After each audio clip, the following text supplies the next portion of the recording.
So hello everyone. Welcome if you're new, and welcome back if you love me. I love you too. We are going to do some Mercury retrograde mid-month check-ins for the month of July. Mercury is retrograding for the rest of this month. So take it as it resonates, leave it if it doesn't. Definitely check out your big three, Sun, Moon, Rising, and your other placements if you are so inclined. I do highly recommend listening to all 12 and just kind of getting an overall idea of your chart, especially if you do know your rising, so you know which sign each house is ruled by. I've got my Divine Conversations deck and the Patch Tarot, and these are just going to be little quickies. So we're going to go Aries through Pisces. And I do hope they help you guys out. So, Aries. What is the Divine Conversation for Aries, please? For the rest of July.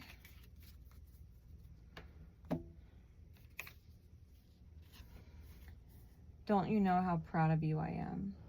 Can you please go easier on yourself? You are doing great. You already know I've solved your current dilemma. So let me do what I do. Align. You are loved and supported always. Empath.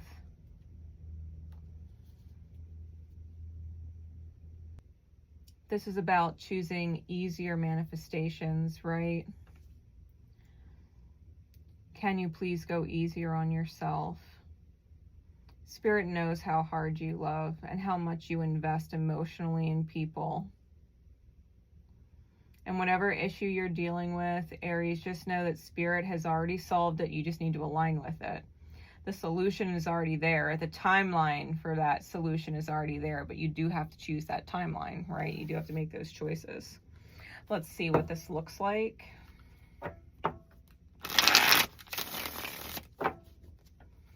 For Aries.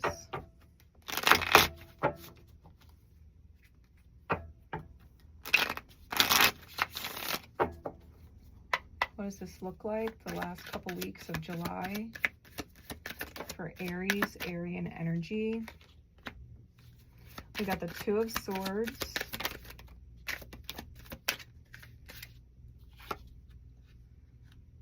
the Two of Pentacles, and the Four of Swords. Clarities, please.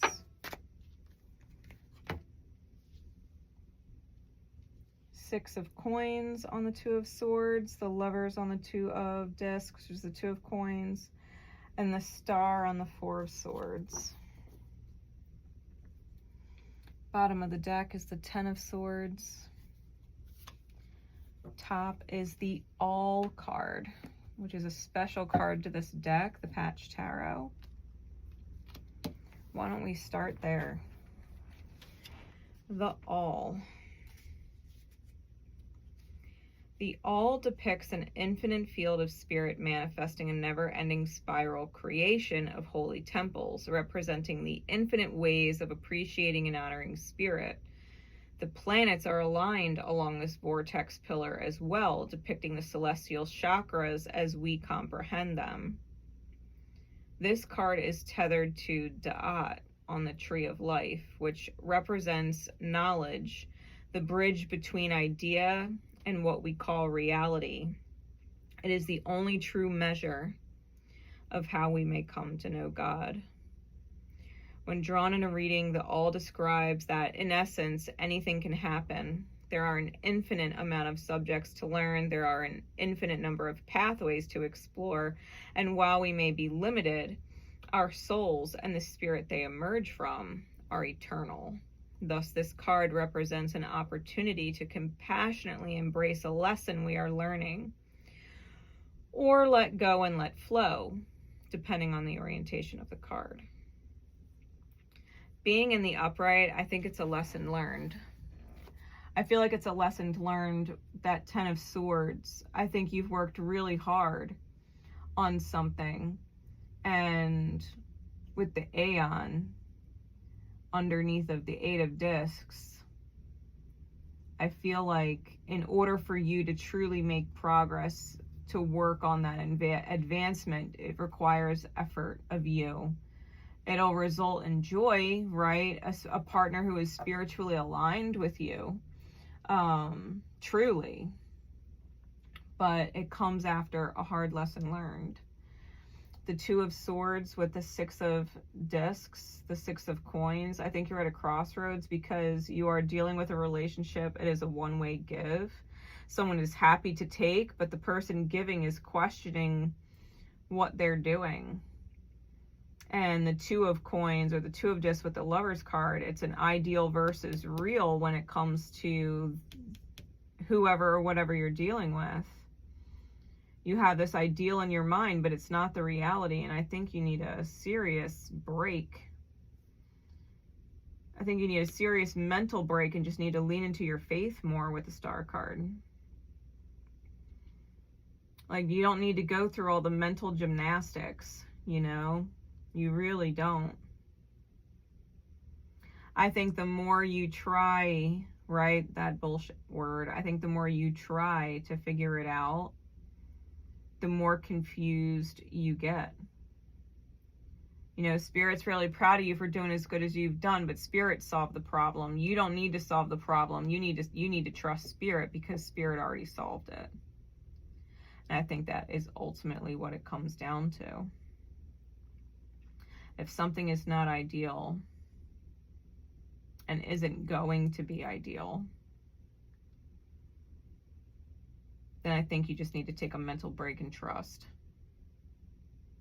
The solution will present itself. Even the Two of Swords here, like, the third eye is lit. The blindfold is on, but there's the third eye that's lit. Give it a shot, Aries. Fuck it. You know? Like, what have you got to lose besides something that is not ideal? At the very least, maybe the circumstances will change because you just said fuck it. And just addressed whatever needed to be addressed on a real note. You might have someone who is really benefiting off of all of your work, all of your effort. They're advancing because of all of the joy that you bring in, no matter what version of joy that is. And it does have something to do with Chiron. You're learning something for sure. That's a given. And I think once you've learned it, truly, if you can apply that wisdom moving forward, you'll be a lot better off. All right. That's Aries.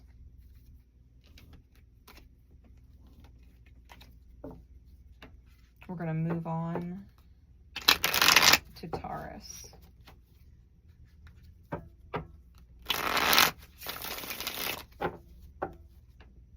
Timestamp for Taurus.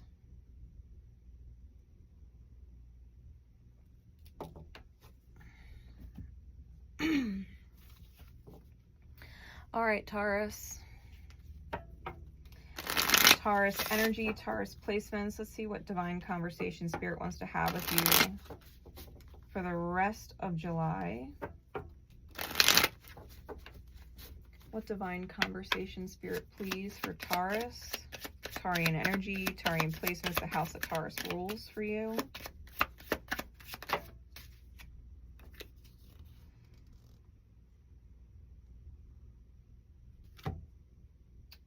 That's a lot, but Spirit straight up told me to keep them. I don't argue with Spirit. If you feel trapped, your perceptions, your beliefs, they built your cage. You have the key. If you feel trapped, your perceptions, your beliefs, they built the cage. You have the key. Life is not meant to be hard. Stop putting off the one thing you know you must do. Courage. You don't see them for the toxic energy that they are, a demon in angel's clothing, hidden agenda or motive. Take the fear, the what ifs, and the impossibles out of your thoughts, then act on trust, faith. Taurus.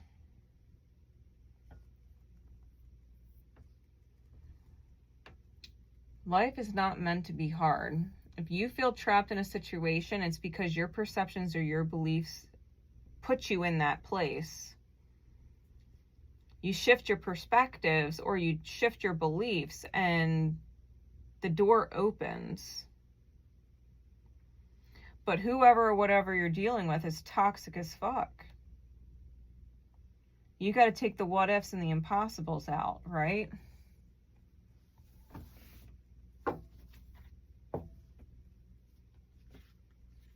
You got to look at things for face value.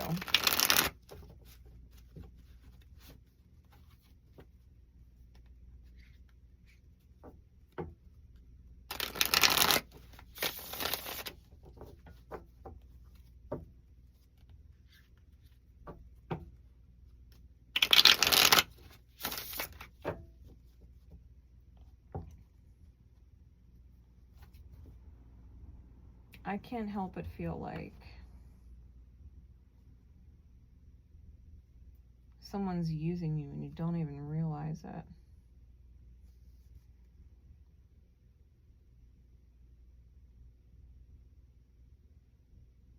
Possibly using you in more ways than one.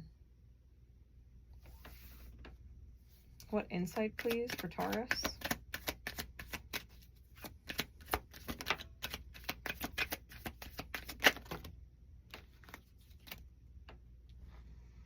Got the Lover's card in the reverse. The Four of Coins in reverse.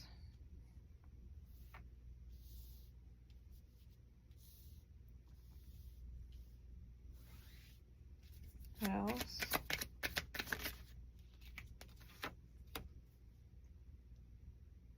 Prince of Wands. What are the clarities, please?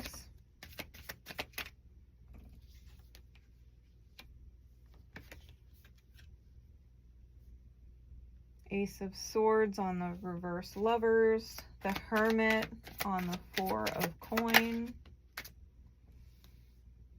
And the Prince of Wands with the Nine of Swords. Bottom of the deck is the King of Swords.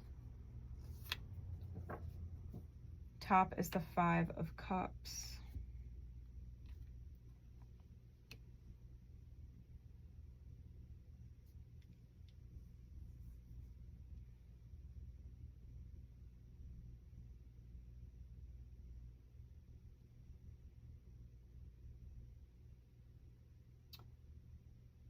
Taurus. There is a part of you that is really afraid of being without your creature comforts. Because I feel like a part of you emotionally is really connected to those creature comforts.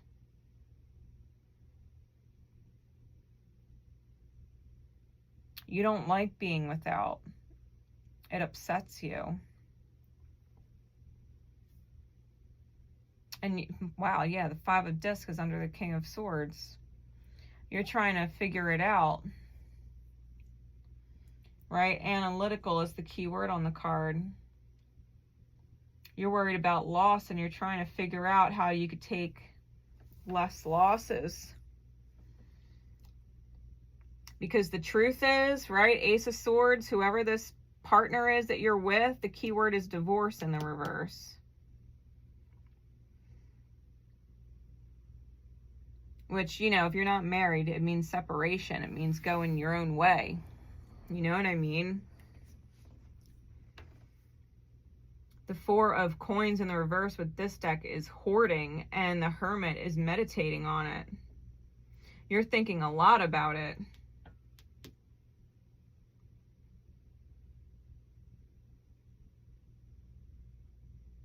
You're worried that someone is going to react cruelly.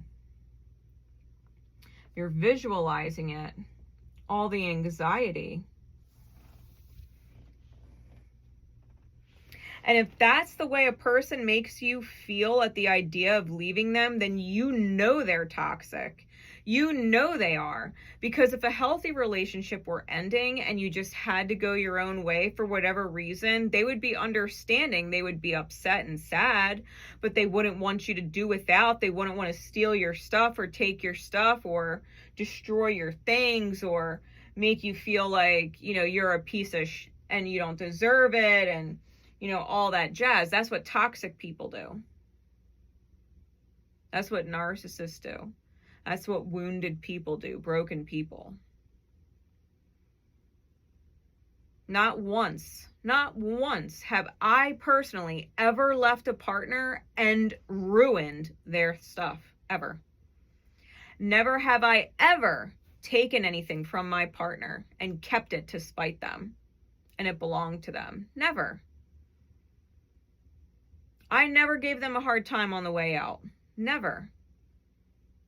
But I'm not a toxic partner.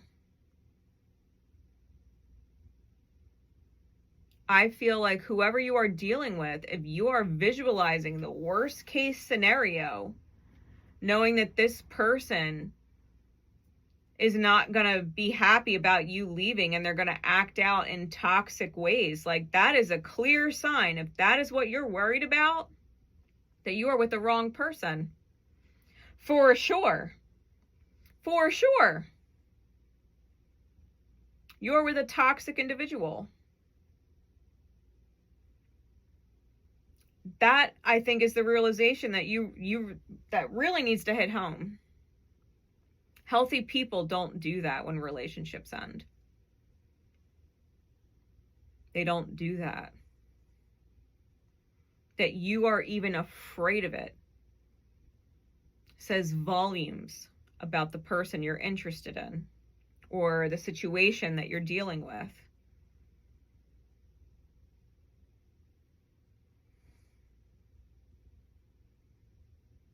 You are not trapped. But if that's the kind of person that you're with, especially if they play the victim and poor me, you know, like, I can't believe you're doing this to me. You're hurting me, so I'm going to hurt you. Like, if that's the kind of person you're with, like, get your ducks in a row before you can leave then. Make sure that anything you value is ready to go. Because this, Taurus,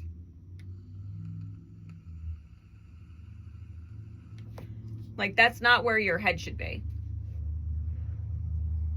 If you are thinking about moving into a relationship, if you are thinking about moving into one and you're worried about your stuff,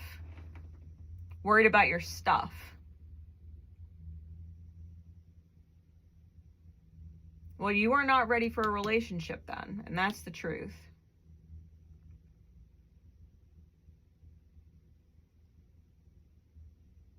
That's the truth. If you're worried that a relationship is going to trap you, and that you're only doing it or getting involved with it because, you know, life is hard on your own, well, then you're the demon in angel's clothing, babe.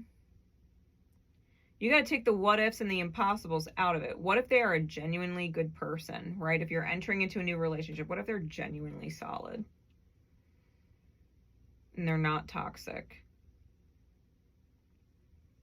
And you fearing all this shit is going to create a toxic relationship where there never would have been one.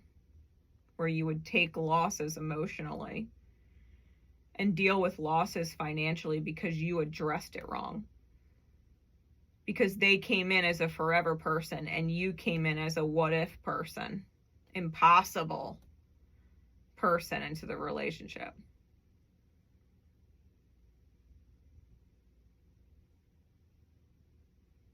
You're not ready, and or they are not the right person if that's the kind of thoughts they trigger. Please know that. Please Know that. If they are triggering those kind of thoughts, it is either one of two things. Either they are not the right partner or you are not ready.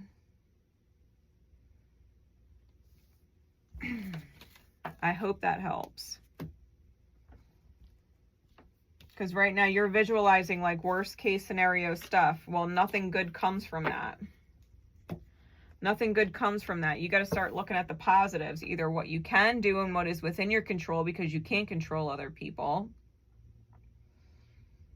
or the potential, the real potential of possibility, because they haven't given you any signs that they are in fact toxic or vindictive or whatever. You know what I mean?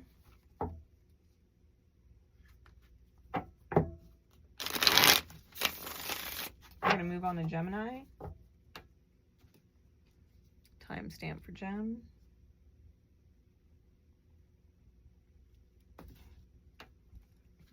All right.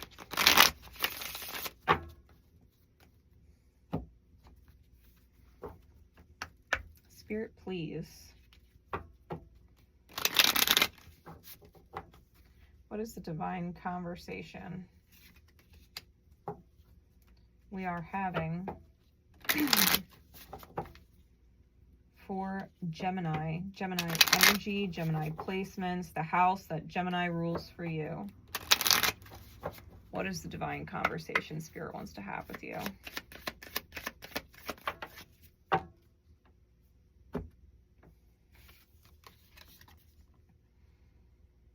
Take the best advice you've recently given. You are not exempt from taking it. Lead by example.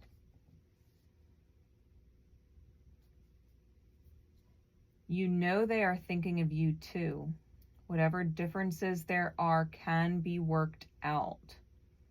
You are too close to quit now.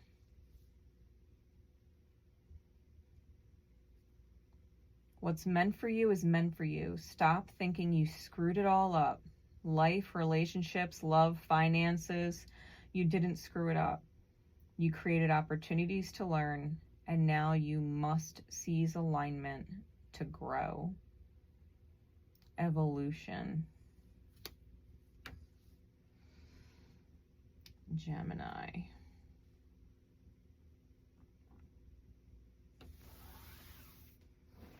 That card right there. Take the best advice you've recently given. You're not exempt from taking it. Chances are, if you are giving advice to a certain individual, let's just use the analogy of, your best friend is in a toxic relationship and you're telling them that, they need to leave this toxic relationship. They've been in there, way too long and blah, blah, blah. You have to accept that you consistently being a dumping ground for your friend's relationship drama and not being able to help them, not being able to get them out of it, they're not actually listening to you or taking the good advice. You need to take the advice and maybe need to cut your toxic relationship with that friend because it's affecting your energy. It's lingering in you in ways that you don't even realize. Right? So whatever is the best advice you've given lately, you do probably need to take it yourself. And in regards to other people, like if you're giving the advice that don't worry, trust in spirit, like let's just say you had that conversation with somebody. Don't worry, trust in spirit, have faith. The universe always has a way. It works itself out. What's meant for you is meant for you. You can't screw it up. Like, you got to remember that yourself. You got to remember that yourself, that spirit works in amazing ways. You got to have a little bit of faith. Because you're on the verge of some kind of healing.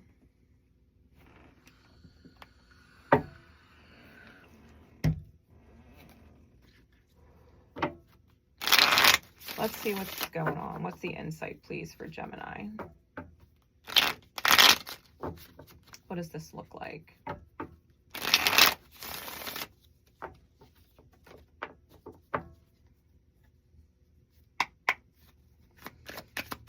What does this look like for Gem?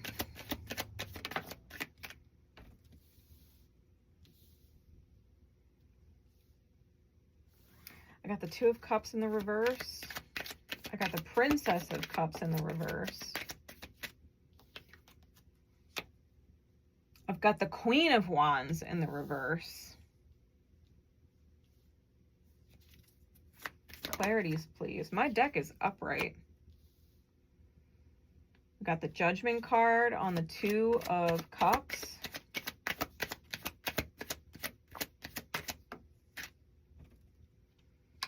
The Four of Wands on the Princess of Cups.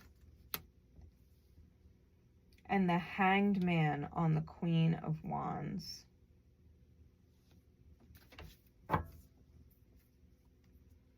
Bottom of the deck is the Eight of Cups. Top is the High Priestess. Okay, Gem. There's a certain soulmate in your life, regardless of whether or not it's, you know, romantic. It could be business, it could be family, it could be friendship, but somebody's got to go and you got to make that judgment call right off the bat. I think you are maybe with the Princess of Cups in the reverse, having a hard time seeing the success with the Four of Wands. The spiritual homecoming of it.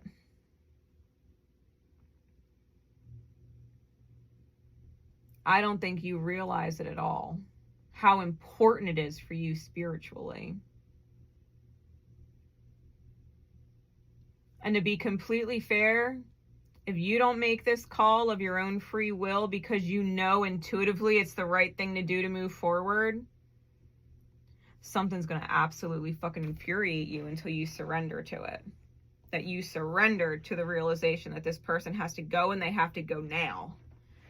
That Queen of Wands in the reverse, frenzy and fury.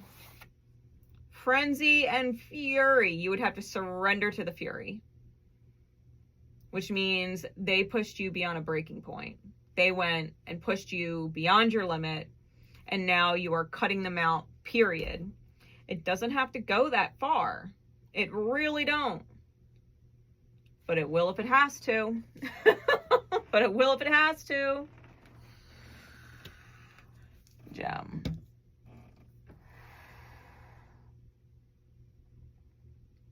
I think you tried the peaceful route. I think you tried the compassionate route. And I think at some point you are throwing compassion for whoever this is out the window.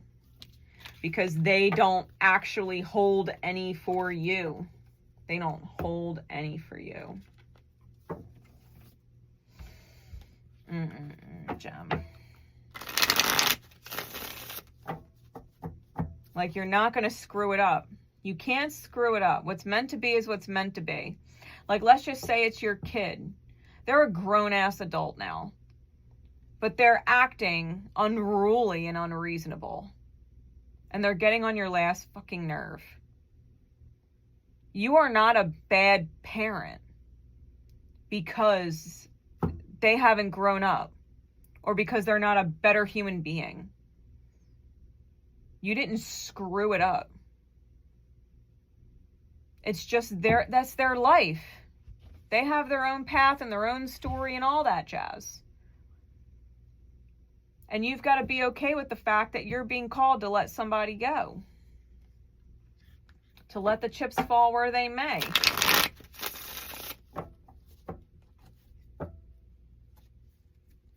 It can work itself out. It really can. Just because something is over today doesn't mean it's over forever. It just means someone else has some growing up to do and you are too grown for their fucking games.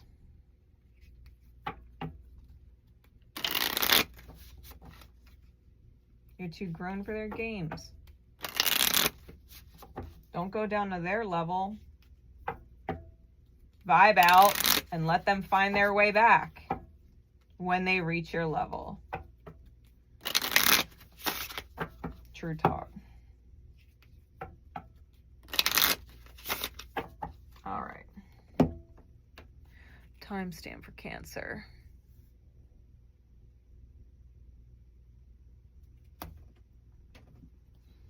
All right, Cancer. What is the divine conversation Spirit wants to have with you for the rest of July? Cancer energy, Cancer placements, the house that Cancer rules for you. What divine conversation, Spirit, please, for the rest of July?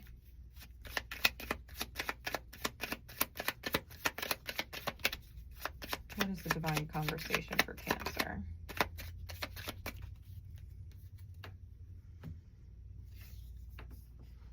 Life is not meant to be hard. Stop putting off the one thing you know you must do. Courage. Courage.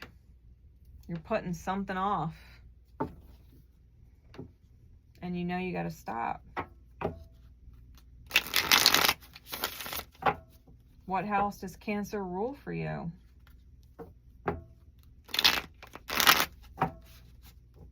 What insight, please, Spirit? What does this actually look like for Cancer?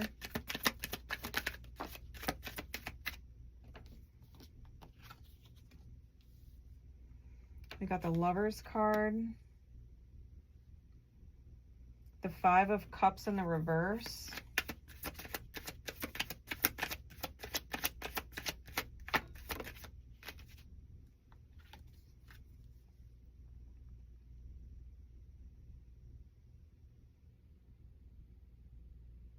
Temperance. And the Hermit.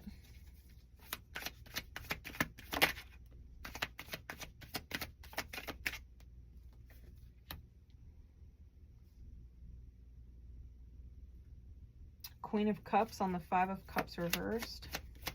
And one more. And the Moon.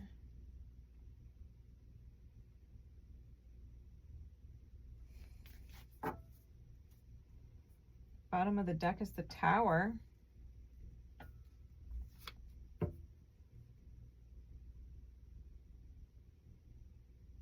And we've got the Magician on top.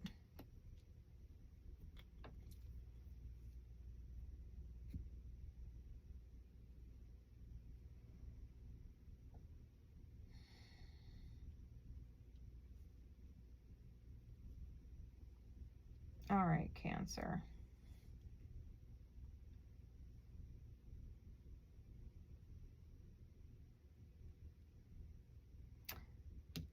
The Lovers card with the Hermit card. Gemini and Virgo energy. Doubled over with the Magician because that's Mercurial and that is Gemini and Virgo as well.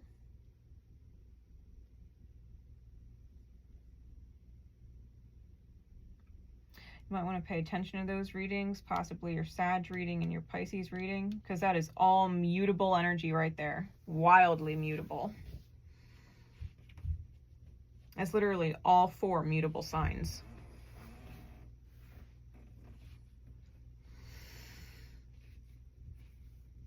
And we got Mars. So, which is in Virgo. It's in Virgo right now. This feels like inner union. This doesn't necessarily feel like you in a partnership outside of yourself right now. It feels like your own feminine and masculine that you're meditating on. Working to get in touch with yourself. Your highest version.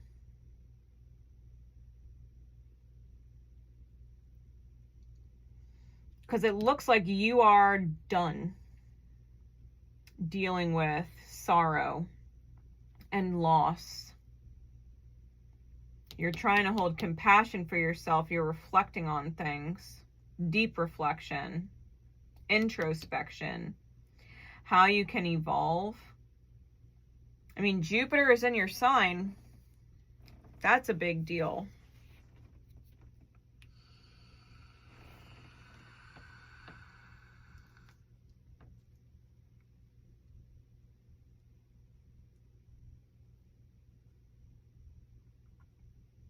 I think you're doing some inner child work. I think you're reflecting on the different hells that you've been through and realizing that you are walking on a very straight and narrow path that you cannot sway from with the Moon card. I think you are well aware of the fact that you are meant to listen to your own rhythm, meant to listen to your intuition, and really lock in with that mercurial energy in the mind, to get your mind, your high masculine energy on board with your intuition and your feminine, because you know what you want to receive. And the only way that you get what you want to receive is by listening to your intuition when it says, yes, that seems right, and no, that feels off, something's wrong.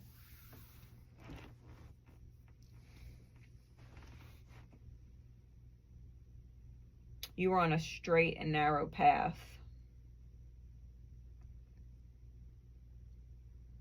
What is it? What is it that you're afraid of, right? Because life is not meant to be hard. Stop putting off the one thing you know you must do.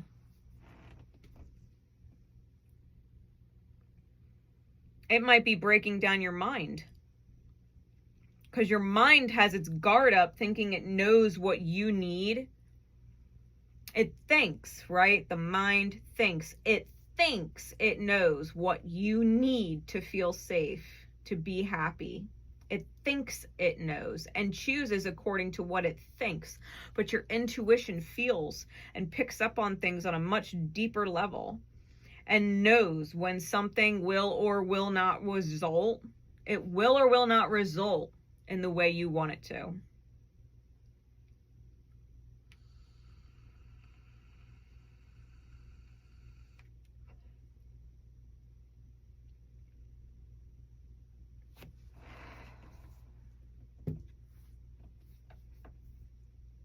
You're in a head versus heart battle. And your intuition knows what to choose, right? That Queen of Cups knows what to choose. To let go of the sorrow, the Five of Cups. But you've seriously got to integrate your duality. You got to get your head on board. You got to get your masculine energy to choose what your intuition wants you to choose, even if it's terrifying.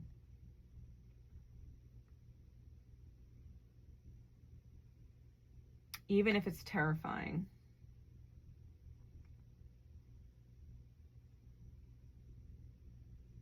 You might have to let go of one dream in order to achieve the possibilities of another. Right, Tower on the Ten of Cups and restarting with the Fool.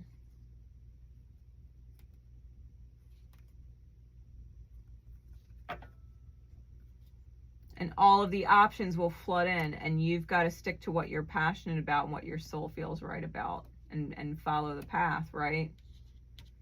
The golden path. The one that your DNA is encoded for. That's your light code.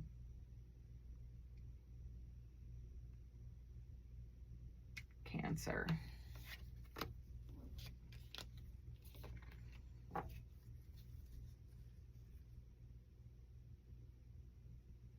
You are more than capable, or Spirit wouldn't be having this reading with you. Trust Spirit. You were made for this. You were made to let go of whatever this is. Your intuition is strong. And as much as our mind argues with us because it thinks it knows what we need, your intuition knows better. Your intuition knows better. All right. We're going to move on to Leo. Timestamp for Leo.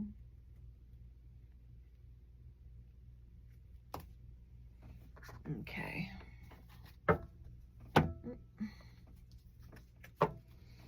All right. Leo placements, Leo energy, the house that Leo rules for you. What is the divine conversation Spirit wants to have with Leo, please? What divine conversation do we need to have with Leo?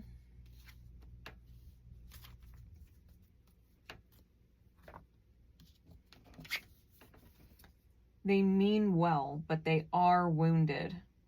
Keep taking their guidance and you are only wounding yourself. Their story is not your story. You're taking advice from a wounded person.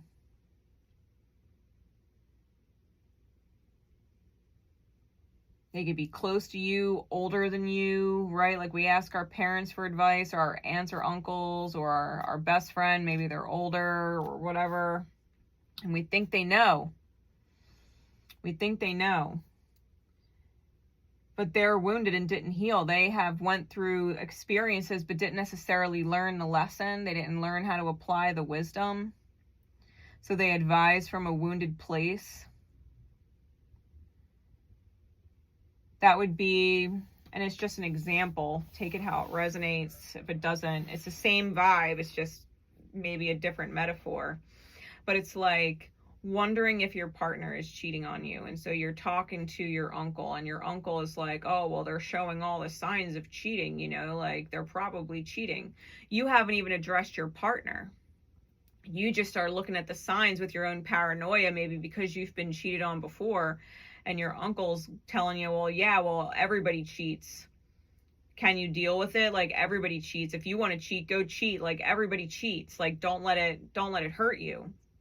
But that's not true. That's just advice that they're giving from their own wounded place. Maybe they've been cheated on. Maybe they have cheated. And they're just like, you know, everybody cheats. But not everybody cheats. Not everybody cheats. I'm 39 years old. I'm going to be 40 this year. I've never cheated. Not once in my life. Never. So, you know, you're trusting someone with advice, but they're advising from a wounded place. Okay? They're advising from a wounded place. No different like, oh, everybody lies. Everybody tells lies sometimes. Not everybody lies. Not everybody lies. Not everybody lies. No, Grace. No, everybody lies eventually. Look, just because someone has lied once in their life does not mean that they are a liar. They might have lied that one time and regretted it so bad, they never lied again. They haven't lied in 25 fucking years. I'm sorry. I'm not going to let you sit there and call that person a liar just because they lied once in their life. Some people believe that lying is acceptable. Some people believe that lying is completely unacceptable. But if you're getting advice from somebody, like, it's okay. Just, it's a little white lie. It's no big deal. I would advise the opposite. White lies are a big deal. If you truly love someone and you want to hold compassion for them, truly, true compassion, you will be honest. You will tell them the truth. Does this make me look fat? Yeah, it does. I love you, but yes, it does. But you look beautiful. So either you can go out wearing that beautiful dress that makes you look fat because you are, and accept that you look beautiful. And if you don't like that you look beautiful, even though you look beautiful just because you're fat, well, then we need to focus on what we could do to help you slim down. I'm not going to lie to you and tell you look beautiful and tell you it doesn't make you look fat. Yeah, it does. And if you don't like it, well, then how can we solve that problem? What can we do to work on it? Let me help you. But I ain't going to lie to you. You know what I mean? Like, people can't solve the problem if you're lying about the problem being there. Lies don't solve things. Lies create more problems. Lies create more problems than they solve. So, you know, figure out who it is you're actually taking advice from, because otherwise you're kind of doomed to repeat their story. You're doomed to repeat their story. What is the insight for this, please? We've got the High Priestess.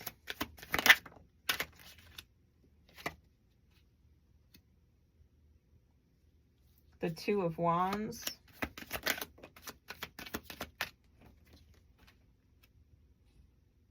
The Ace of Wands. All right, clarities, please, for Leo. We got the Prince of Swords.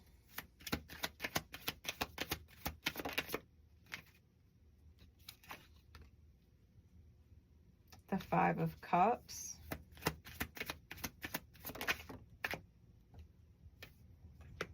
And the Ten of Cups. Bottom of the deck is the Queen of Wands.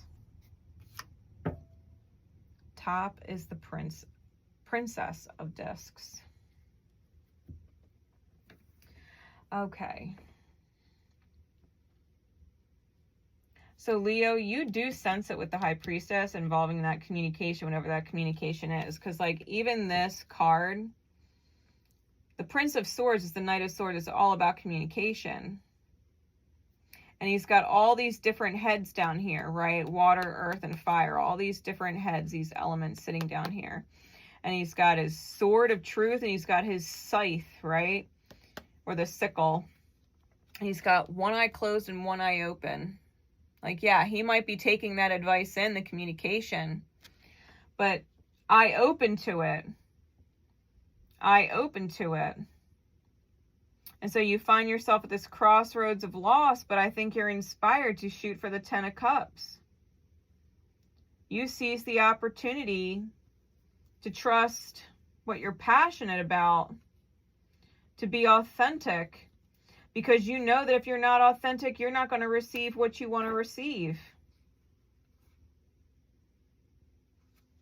There might be someone else entirely that you need to move on from. A third party energy that you're taking losses over, right? Leaking love energy out. Could even be work related, depending on where that falls in your chart, right? Your house that's ruled by Leo.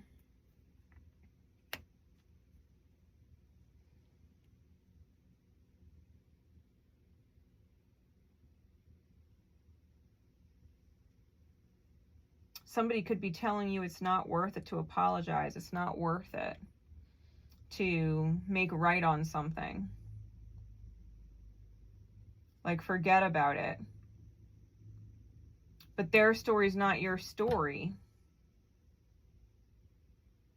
You got to trust yourself. Because at the end of the day, I think you're facing loss. That's the crossroads you're up against.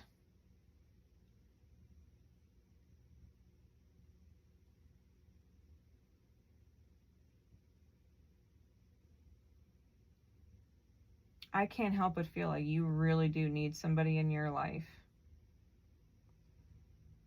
And all the advice that you're getting is telling you to forget about them, to move on. But I think that's a mistake.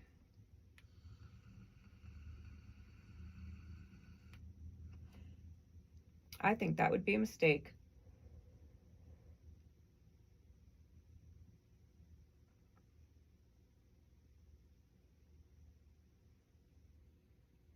Like I said, they mean well. They probably don't want to see you hurt or see you get rejected in some which way, shape, or form.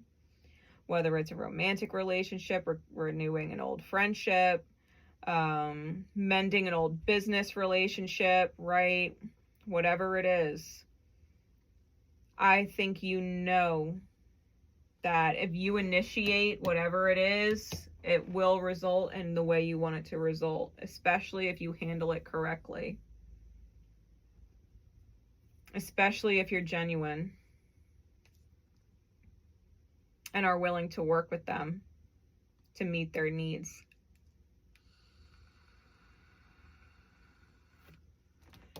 Because this is playing to emotional fulfillment. And if you can focus on their emotional fulfillment, I think they would return it to you.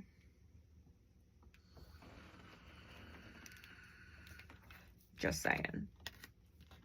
Listen to your intuition, Leo. Like Mercury's retrograding in your sign. Mercury is retrograding in your sign. Communications are not going to be what they seem as far as advice from other people. You probably do need to do the opposite, if I'm going to be real honest.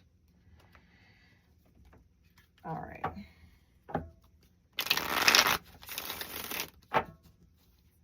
We're going to move on to Virgo.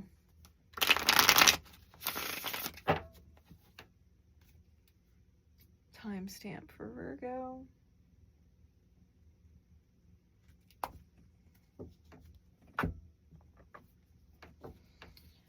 All right, Spirit, please. What is the divine conversation you'd like to have with Virgo? Virgo energy, Virgo placements, the house that Virgo rules for you. What is the divine conversation you would like to have with Virgo for the rest of July?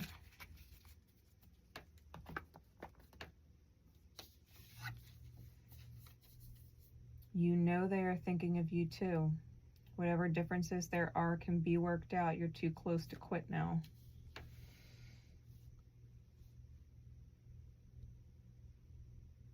Ooh, let's get right into that. Let's see exactly what that is.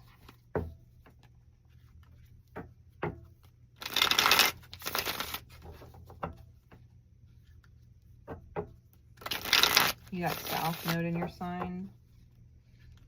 You got Mars in your sign. What does this look like, please, for Virgo?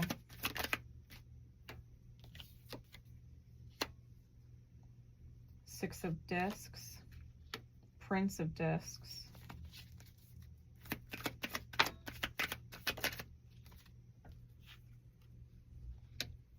and the Five of Discs. We've got the Two of Cups,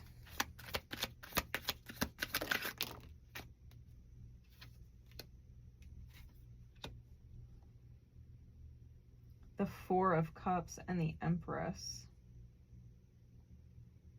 All earth and water. No fire, no air. Got the Seven of Discs on the bottom. And the Ten of Wands on top.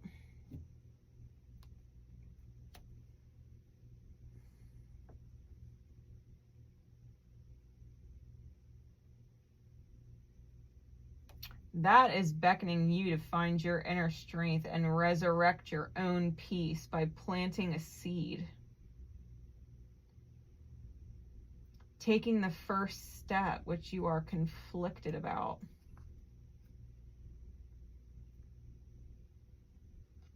But you know you got to do it, High Priestess, Emperor, high masculine energy under that. Nine of Discs under that.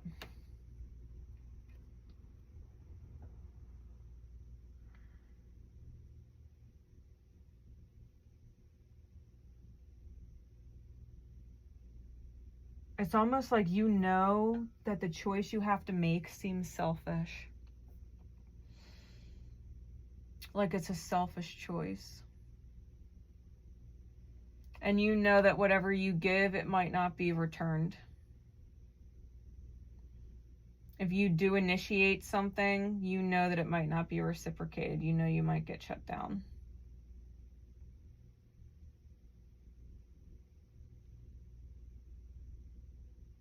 I think a part of you is going to want to go completely stagnant after and withdraw. and be afraid of the response.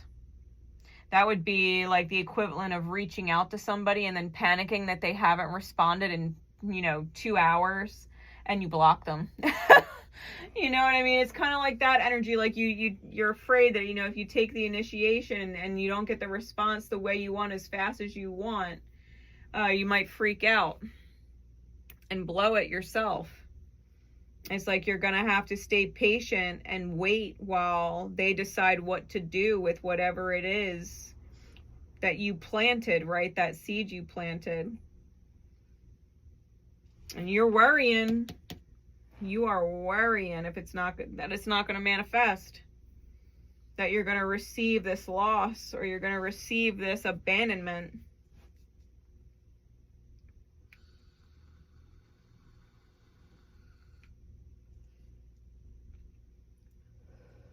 It might not matter, or it might matter today, but it might not manifest for a while.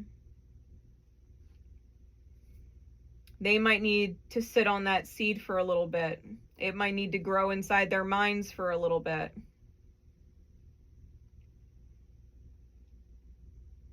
Before they act on it.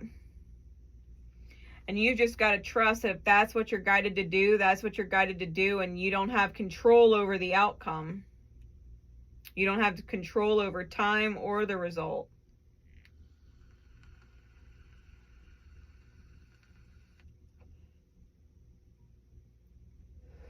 But I do think you have to be kind of pragmatic.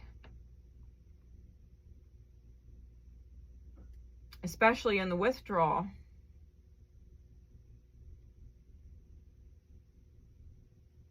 Be generous with your love, and then just let people decide what they need to do with it. Ooh.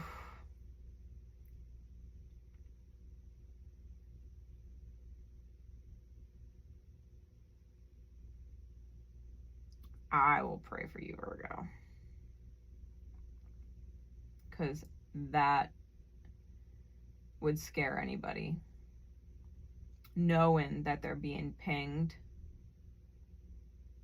to go after their peace, and then being told they have to wait for it to grow. Because you're going to want to rip that cage off and set your peace free and want to fly into the manifestation that you want, but it's going to go way slower than you thought. Especially because Saturn and Neptune are retrograding already. They're going to go back into Pisces opposite your sign before they even make it back to Aries, which is Mars' ruling planet, and by then it'll be in Libra.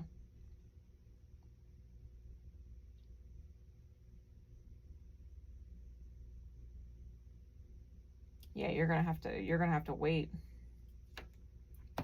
What you plant today will bear fruit much later. But you don't get a full-grown oak tree the day after you plant the fruit. You know what I mean? Like the acorn.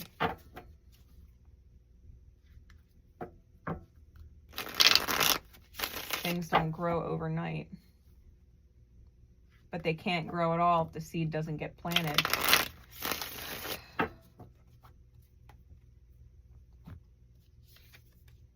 Virgo.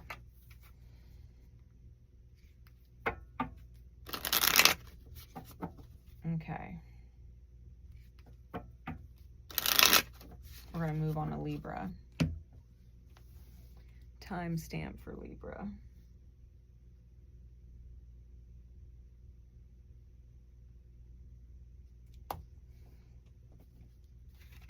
All right, Libra. What is the divine conversation the Spirit is having with you for the rest of July?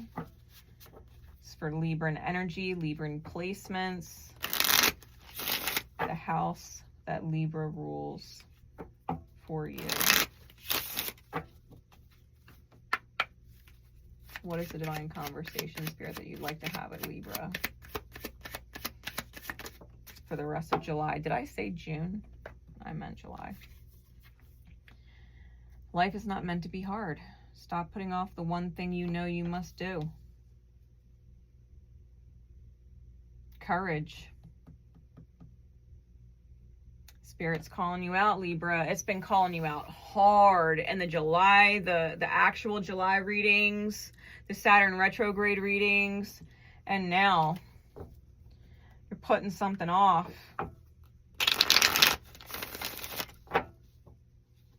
Whether it's letting somebody go that's in your life, or letting an old version of you go, letting someone from your past go that is still living rent-free in your energy. Like, whatever it is you need to let go, you need to let it go. It might be all of the above. What does this look like for Libra? What does this look like for Libra? Intuition, the High Priestess.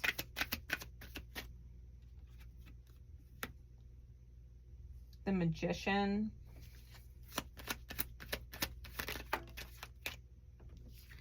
The Moon, 3 major arcana. 4 of Cups in the reverse on the High Priestess. 7 of Cups on the Magician. And the Ace of Cups reversed on the Moon. Libra, don't you drop this ball. Bottom of the deck is the Lovers. Top of the deck is the 9 of Swords.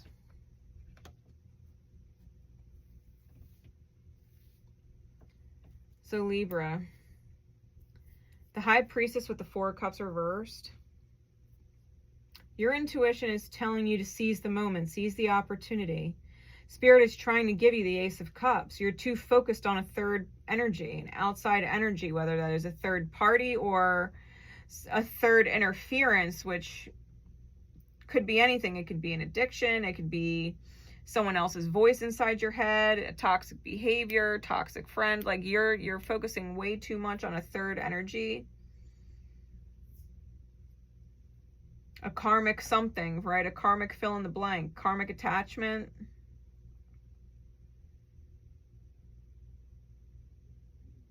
And you are not taking that Ace of Cups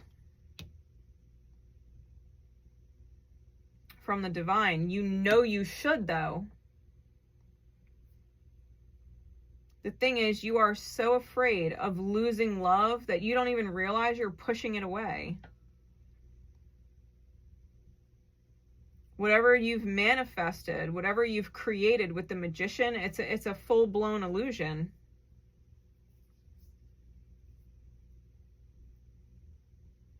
There's greed attached.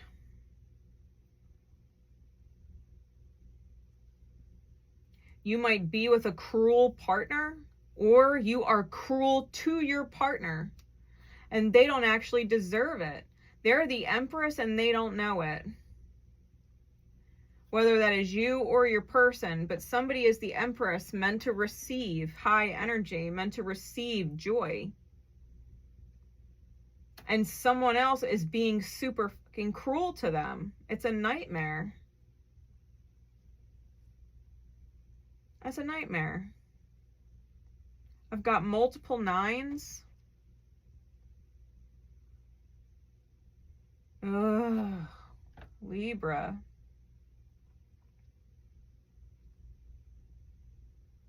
Someone is bringing out the worst in you. And it's either for one of 2 reasons. Either way they're misaligned, but it's for one of 2 reasons. Either they're bringing out the worst in you because you don't feel you deserve them and they're in their highlight. And you don't feel you deserve them, which means there's something you have to let go of inside your behavior or your thought processes to correct that so that you can be someone worthy of them. Or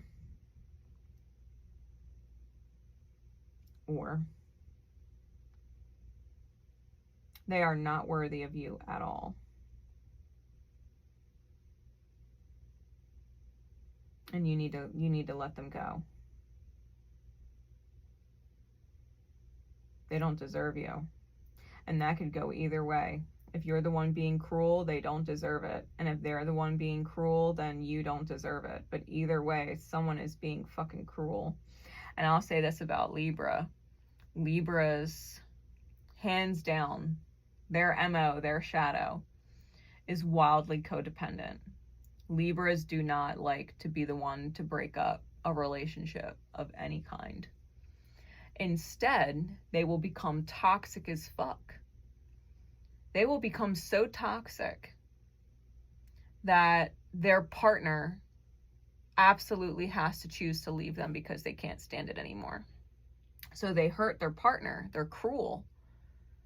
They hurt them for whatever reason because they don't want to be in the relationship anymore. And rather than just saying, hey, I just don't see us being together in the long run, or I think we're going down different paths, or I think we both want different things, like, respectfully, can we just move on?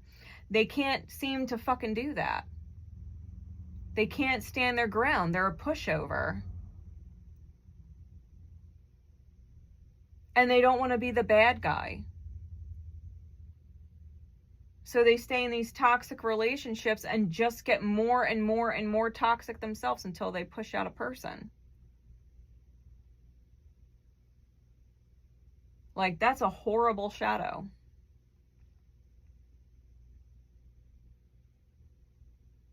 Being a Sag, I'm like, give me a reason to break out my matches so I can burn that bridge. Give me a reason to break out my matches. And I've got Mars in Libra. I will fight to make things fair and balanced. I will fight to bring something back to harmony. I will fight for it. But you get toxic enough for me, hell yeah, I'll burn that bridge and I won't look back either. Libras will be so fucking toxic that once the bridge is burned, like, there's no coming back from it. You can't even be friends now because you were so toxic. You know, like, put some perspective on it for you. Your fears, your inability to face your inner child with the moon is keeping love out. It's keeping love out. You've got some serious potential mommy issues. Things that your mother taught you that you did not realize at the time that you were learning them as a kid. Being a fucking sponge was toxic as hell. Your mother taught you some toxic ass shit. Beliefs about yourself, beliefs about relationships, beliefs about what to tolerate from people, beliefs about what was acceptable, what is required of you, your duties as a person. What the fuck did your mother teach you? Because something about it was off. And now it is keeping healthy love from being in your life. Whether it is because you're attracting toxic partners or because you yourself have become fucking toxic.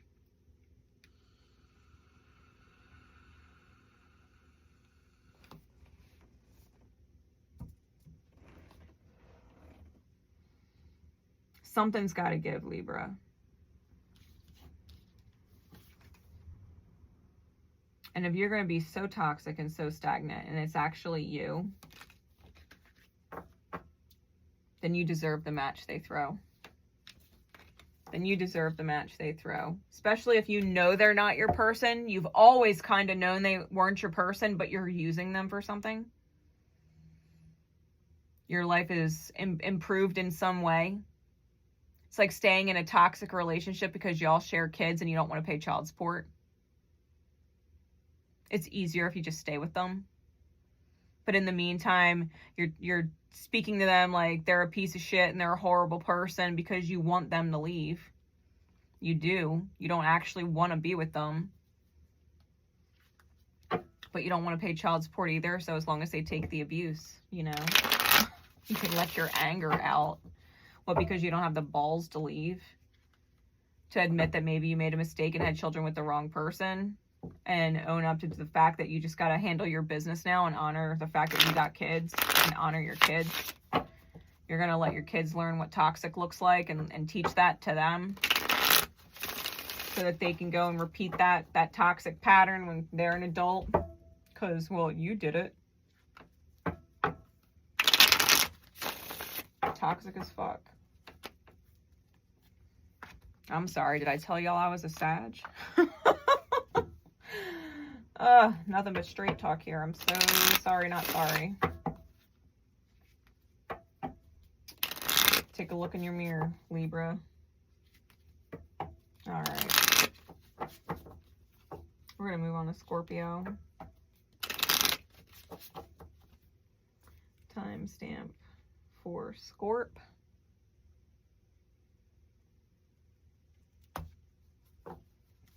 All right, Scorpio. What divine conversation does Spirit want to have with you for the rest of July? Scorpio energy, Scorpio placements, and the house that Scorpio rules for you. What does Spirit need you to know? What divine conversation does Spirit want to have with you?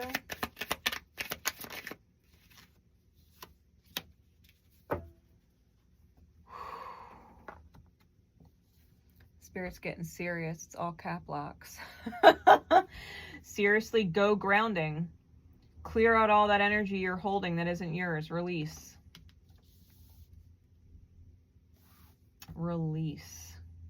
Go grounding. There is a great grounding visualization that you could do. You put your bare feet to the earth and you just picture all of the dark energy that people have left on you from over the years, starting with your parents, all of the fucking trauma, all of the arguments you've heard, all of the everything, the divorces if they had them, like everything, just all the negative energy from past relationships, all of the negative energy from broken friendships, all that has left its mark on you in a negative way. And just picture it like black smoke inside the self and just letting it draw from your fingertips, from the top of your head, just drawing into your center and then going all the way down through your legs and out your feet and into the earth. Let the earth take it. Visualize that black energy just draining right out of your body and into the earth so that the earth can transmute it, because that's what it does. Give it to the earth. It is not yours to hold. That toxic energy that left its mark on you is not meant to be there. Visualize it all draining into the earth as long as it takes. Pull it out of every nook and cranny of your body. And then when you have completely emptied yourself, visualize a beautiful white light coming in from the cosmos, the divine, and connecting to the crown of your head and just filling your entire being. Filling your entire being. Every strand of hair, every ripple in your skin, underneath your fingernails, the whole bit, like filled with light all the way down to your toes, and then start giving that to Gaia. Give that to the earth. Let that energy flow through you like a circuit. That beautiful white light. Let yourself be clear. Release that if you've got addictions, you've got to let them go. Addictions come from somewhere. They're all wound connected, every single one of them. What are you addicted to? Can you even admit it to yourself? Can you even admit that there is a problem? Because it's got to go. It's all got to go. All of the energy that is creating this toxic space within your being has to get grounded out.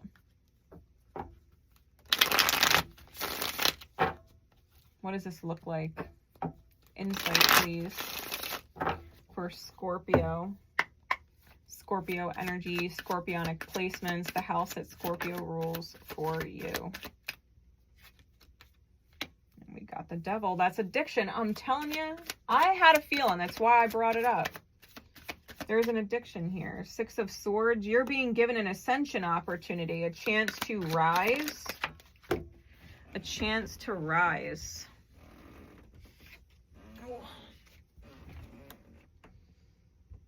But you cannot move forward. You cannot move forward until that's dealt with.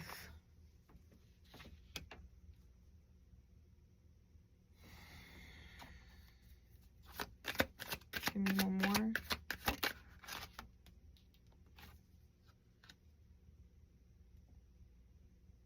And the Magician.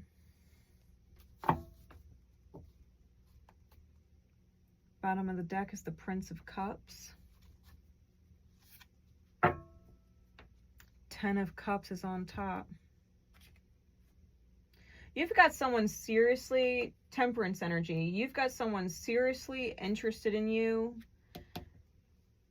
on a romantic level, maybe with the Prince of Cups. There's definitely some kind of communication that you're having with someone else where it's emotionally uplifting. It feels good, right? Feels, cups, it feels good to communicate with them. You might even picture or wonder or ponder on the idea of what it would be like to be in the 10 of Cups or the happy family, happy home, happily ever after, right? Dream come true energy with them, if it's possible. The thing is, you have an addiction and you're like, this is who I am. This is who I am. And I'm not going to change. This is who I am and I'm not going to change.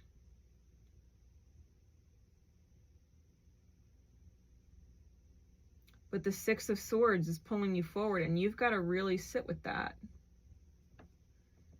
We've got the three-headed dog here, right? Cerberus energy.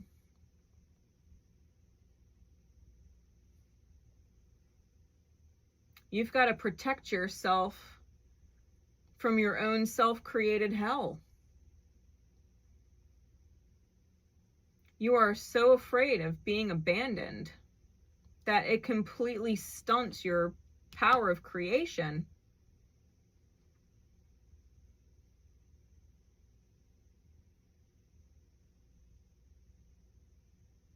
Like, Scorpio is known for addictions, but a healed Scorpio,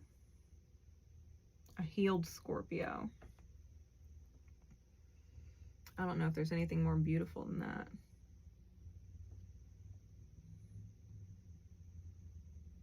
I don't know what your addiction is, Scorp. Could be drinking. Could be an addiction to control or power. Having the upper hand. Gambling. Bad spending habit, whatever your addiction is, you've got to get real with yourself, because if you do it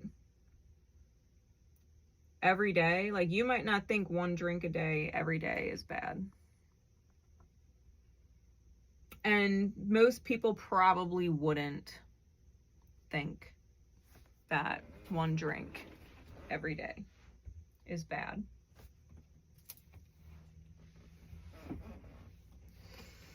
However, if you need it every day, because you can't relax, you're addicted. You're addicted to that release instead of grounding.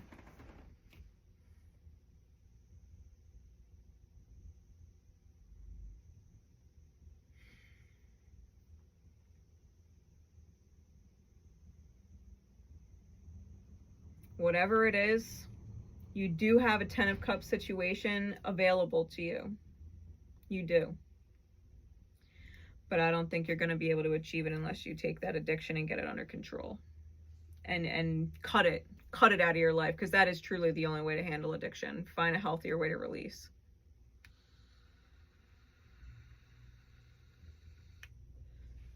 Find a healthier way to de-stress.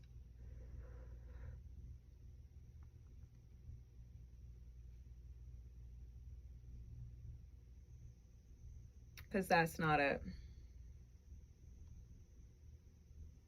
I'm hearing the word deal breaker.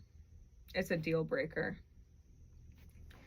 Whatever it is that you're up against, it's a deal breaker for whatever this is. And you could say, well, this is who I am. Then I guess they're not my person. They're your 10 of Cups, sweetie. You know what I mean? It doesn't get much happier than the 10 of Cups.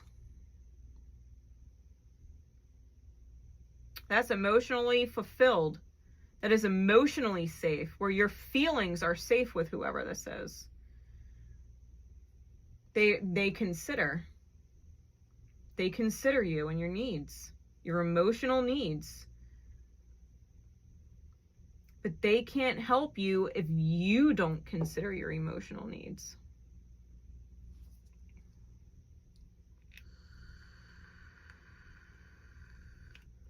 You need to heal. You need to clear out that energy. God knows I'm taking private readings right now. And I do all kinds of energy work. Like, you might need like a defibrillator, like jumpstart you into whatever this is. Because I would hate to see you actually miss an opportunity. I got a lot of Scorpio friends. Like, I would hate to see you miss an opportunity for happiness. Like, the 10 of Cups is the happily ever after card. It's emotional prosperity, which is tied to a lot of other things. Like, you can't obviously be in a 10 of Cups if you're poor as fuck, living on the street, broke as hell. You know what I mean? Like, prosperity emotionally encompasses a huge array of things.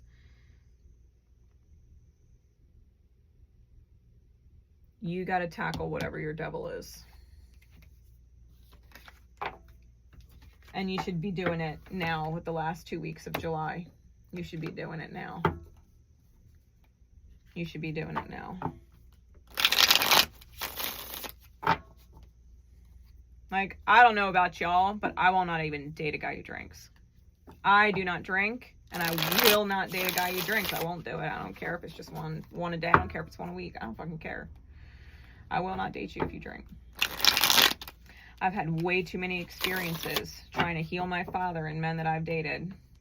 Trying to convince myself that I am worth them quitting alcohol, right? That my love was strong enough for them to stop drinking. And every single time they chose the drink over me. And I would get all fucking upset and broken. And one day I realized I don't have to prove that I'm worth quitting drinking. They need to be worth themselves quitting drinking. I just need to stop dating people who fucking drink. Period. Nothing good comes from it. Not with my fucking chart. I got way too much Scorpio in my chart. Way too much scorpionic light in my chart. So scorpionic wounds, they rip me so deep. They rip me so deep. Yeah, guy drinks. I'm sorry. That's a deal breaker for me. You know? Like, that's a deal breaker for me. I'm not playing that game. I do not need to date my father. I do not need to go through that whole fucking shit in my life. No way. I'm good. I'm good. Nope. Scares the shit out of me. It does. It scares the shit out of me. All right. We're going to move on to Sag. Timestamp for Sag. All right. Saggy. What is the divine conversation Spirit wants to have with you for the rest of July? What is going on? Sag energy, Sag placements, the house that Sag rules. What is the divine conversation, please, Spirit? For Sagittarius.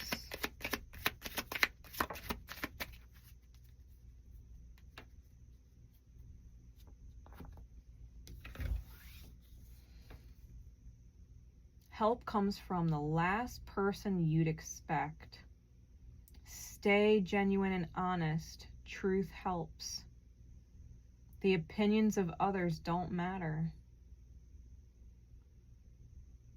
Yeah, the opinions of others don't matter. The truth helps.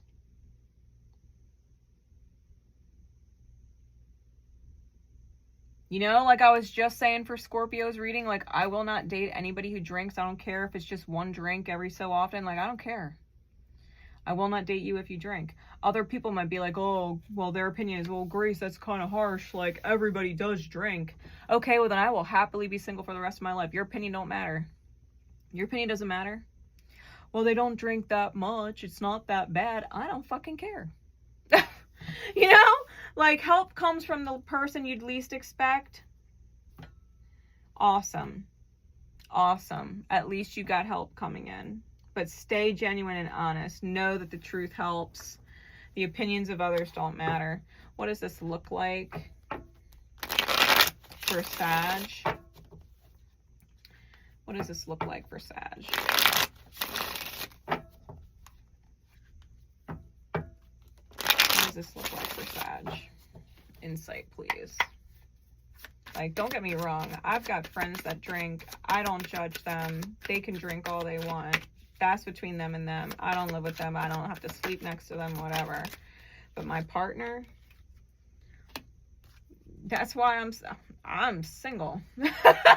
I'm single, happily single. I will stay single before I compromise myself like that again. You know, like, you just got to be honest with yourself, Sag. Whatever you need to be honest with yourself about. We got the Hanged Man in the reverse with the Prince of Cups and the Three of Cups. And we've got the All clarifying it,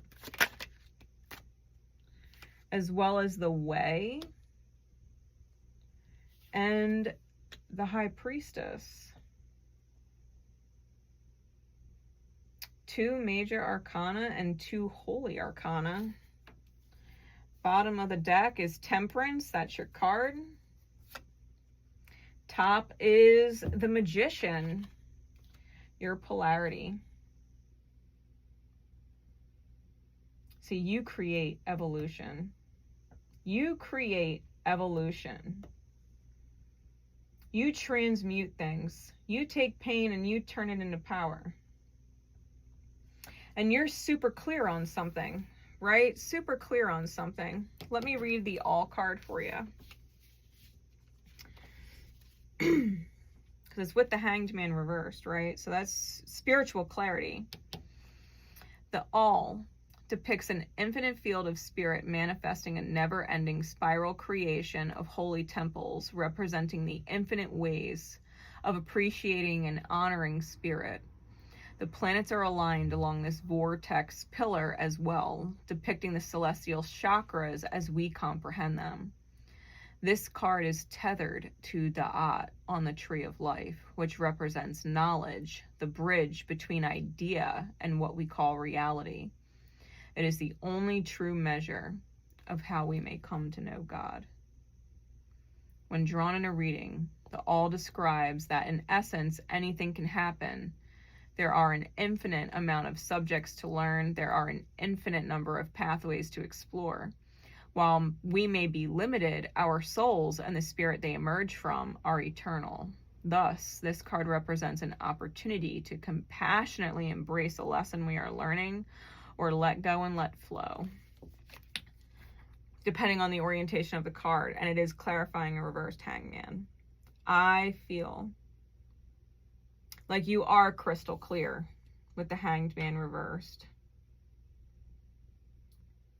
And I do feel like you accept that just because a way is shown doesn't mean it is the way. There is a number of different ways that you can manifest, a number of different opportunities that you can create, some of which I'm sure you can intuit and some which would be a complete surprise to you. The little gems that spirit keeps secret, right?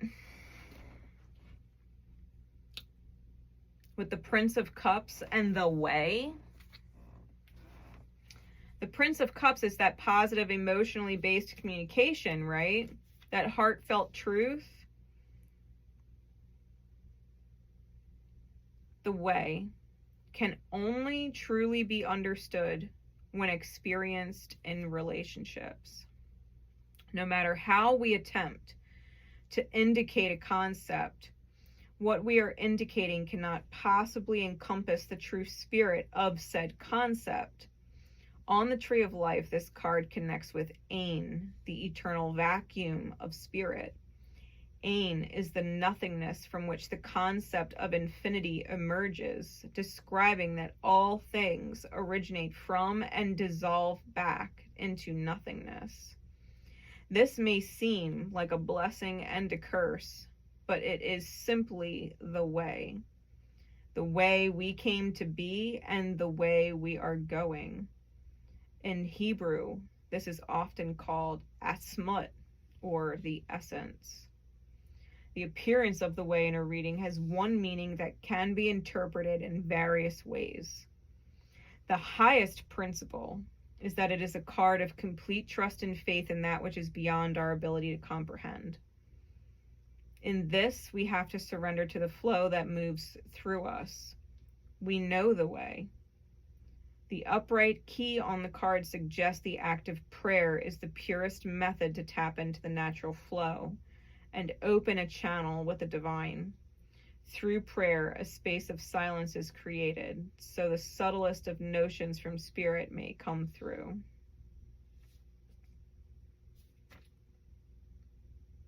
It requires such a deep level of trust, knowing that no matter what, we're one with spirit, and that we're going to get where we need to get going to. Like, you've got to stick to your clarity and trust in multiple pathways. Communicate with that love of self, if nothing else. Communicate with that compassion for the self and that love of the self. And pray. And pray between you and spirit, knowing that whatever is meant to be is going to be, and that you're not going to choose less than your highest.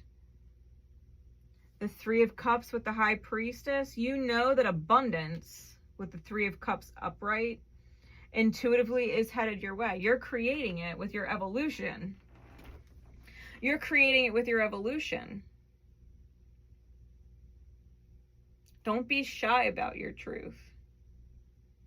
Express it clearly. Because people will either hear it and be like, yeah, no thanks. Good. They're not meant to be close to you like that. Or they will hear your truth, and either they're right on point with it, they fit right in, or they will work on themselves so that they can. But the cowards who don't want to heal, who don't want to evolve, like, Sag is the master of evolution. They really are. They really are. They don't know how the hell they get there half the time because, you know, Sag. They see the end game. They don't see the step right in front of them. They have to intuit and trust the whole way. But they trust the end game. They trust the vision.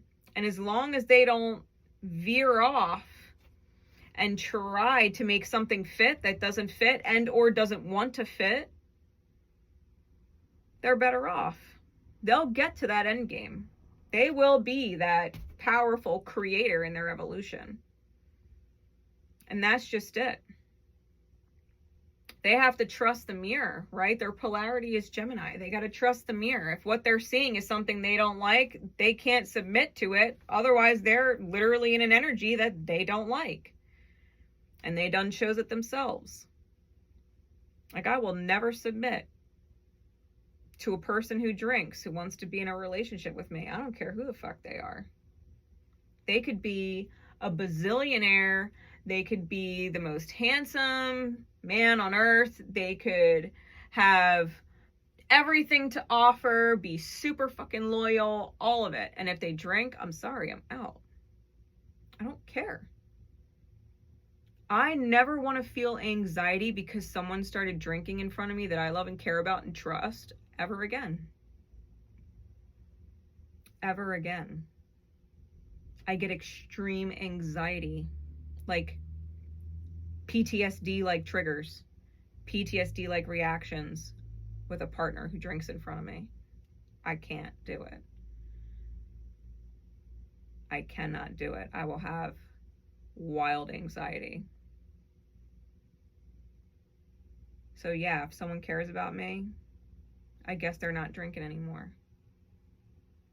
And hopefully they did it for the right reasons and it's not for me.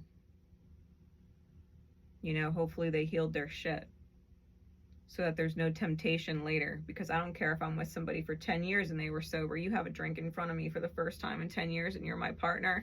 Every single thought in my head is going to start thinking about how to leave you. You know what I mean? Like, that PTSD is real. It is real. Every single part of my brain will start thinking about how I can fucking leave you and how fast. Because that's it. I'm not safe anymore. You brought alcohol into the situation. You brought alcohol back into the relationship. I'm out. You know? Like, people don't know what the hell I've been through. They could judge me all they want. They could think I'm crazy all they want. I don't fucking care. Their opinion does not matter. Right? And wherever you are, Sag, in your own energy, like, you've got to be of the same mindset. You've got to be of the same mindset. It is not worth it for me to go against my truth and put myself in a state of anxiety. Some bullshit manifestation that I'm going to want to run from. Like, I got to be with a person who trusts themselves. Romantically speaking, yeah, I need to be with somebody who I trust. Which means I got to know they trust themselves. You know? To never bring that into our dynamic, that it's not worth it. Because I will be out. I don't give a shit. I'll be homeless. I don't care. I'll walk right out that door. I will walk right out that door. What card was that? I just saw a card up right in here. I know I ain't crazy. Yeah, the 9 of Wands. Endurance. It's the wounded healer, the wounded warrior. Like, if you've got one good shot left in yourself about something, one good shot left to give an opportunity or something a chance, you got to know if it doesn't work out, that it is the last one. There is no more after that. So choose it wisely. Choose it wisely. The 9 of Wands, you're on your last leg. You're on your last leg. You got one more shot left in you. So make sure it is the one that's worth it. Make sure it's the one that's worth it, Sag.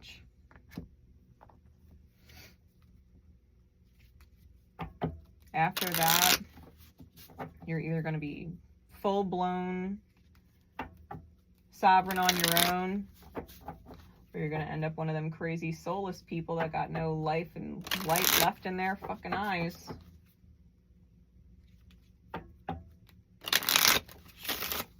Choose wisely. All right, we're going to move on to Capricorn.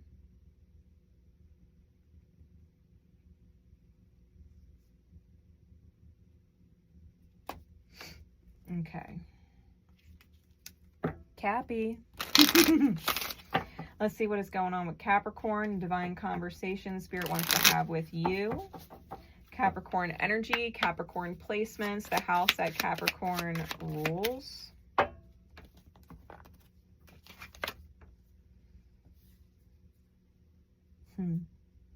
I still love you no matter how many times you missed the lesson. Let's reflect on them now. Pick yourself up and try again.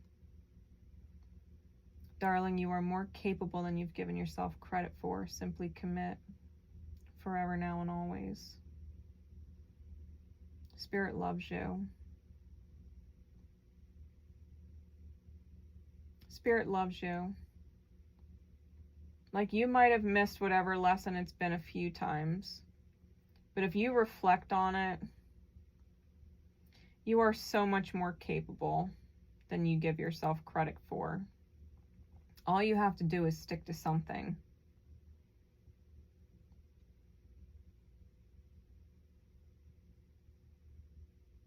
Stick to something.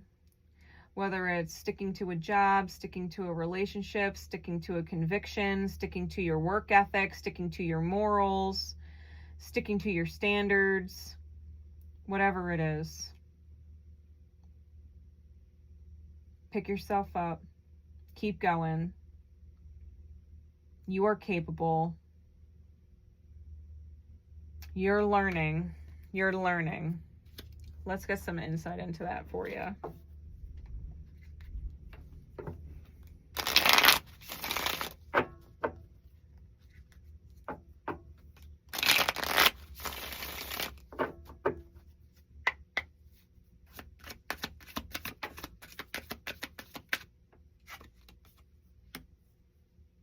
We've got the Wheel of Fortune,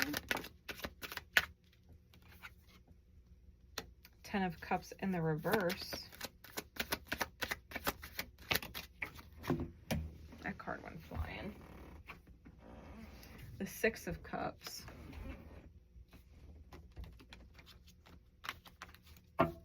What else?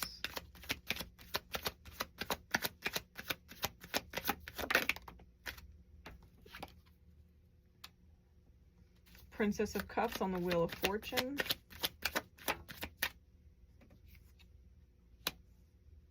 The Light on the 10 of Cups, on the 10 of Cups reversed.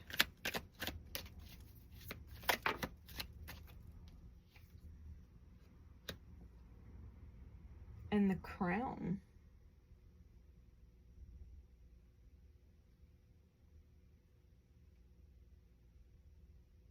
Which is the World card in this deck on the 6 of Cups.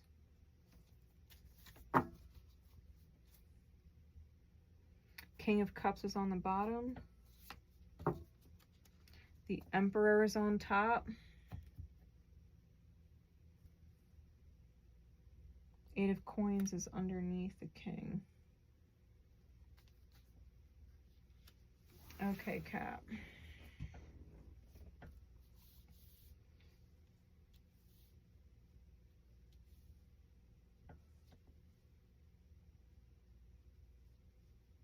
I feel like with the Emperor on top, you are in your high masculine, and I think emotionally you are navigating some crazy shit. You're navigating through emotions. Some of them may be yours, some of them you may be picking up on from other people. Like if you feel a little shook lately, it's probably because people around you are feeling shook. If you're feeling agitated, it's probably because they're also feeling agitated and you're picking up on it. Because you're navigating through an emotional mess. You're doing it with a smile on your face. But it's still a mess.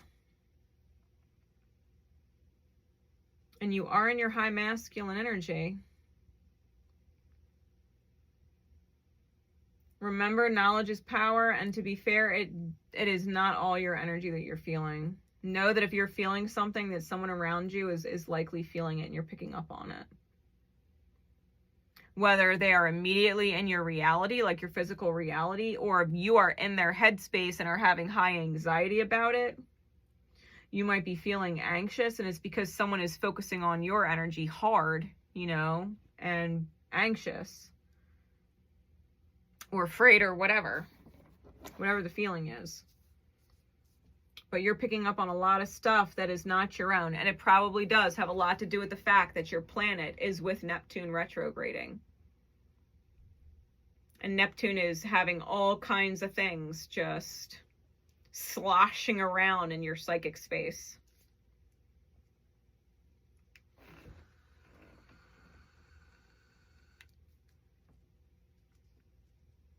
The Wheel of Fortune with the Princess of Cups.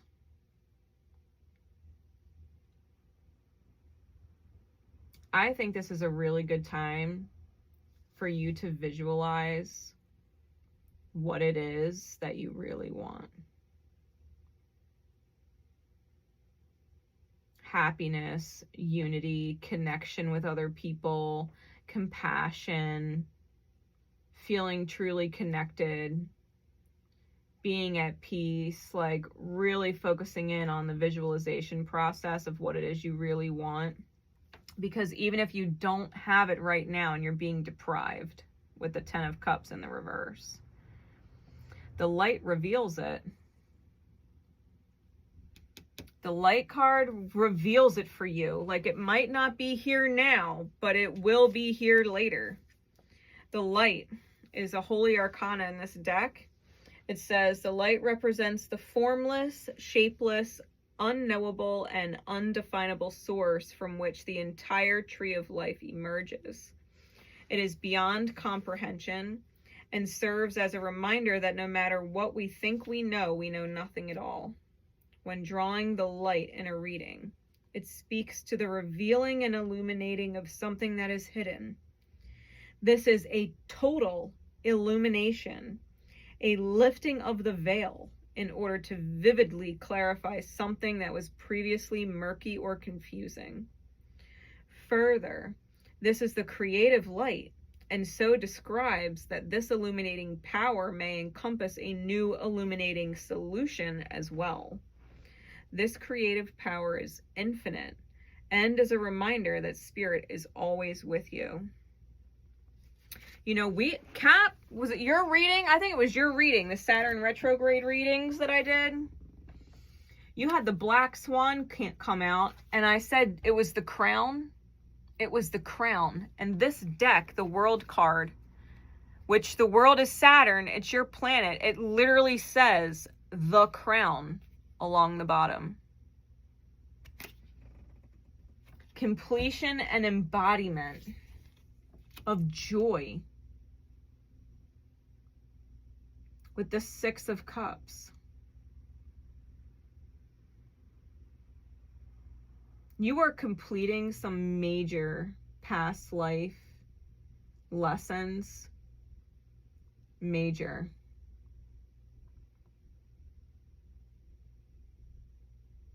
And I feel that whatever you are being quote unquote deprived of now,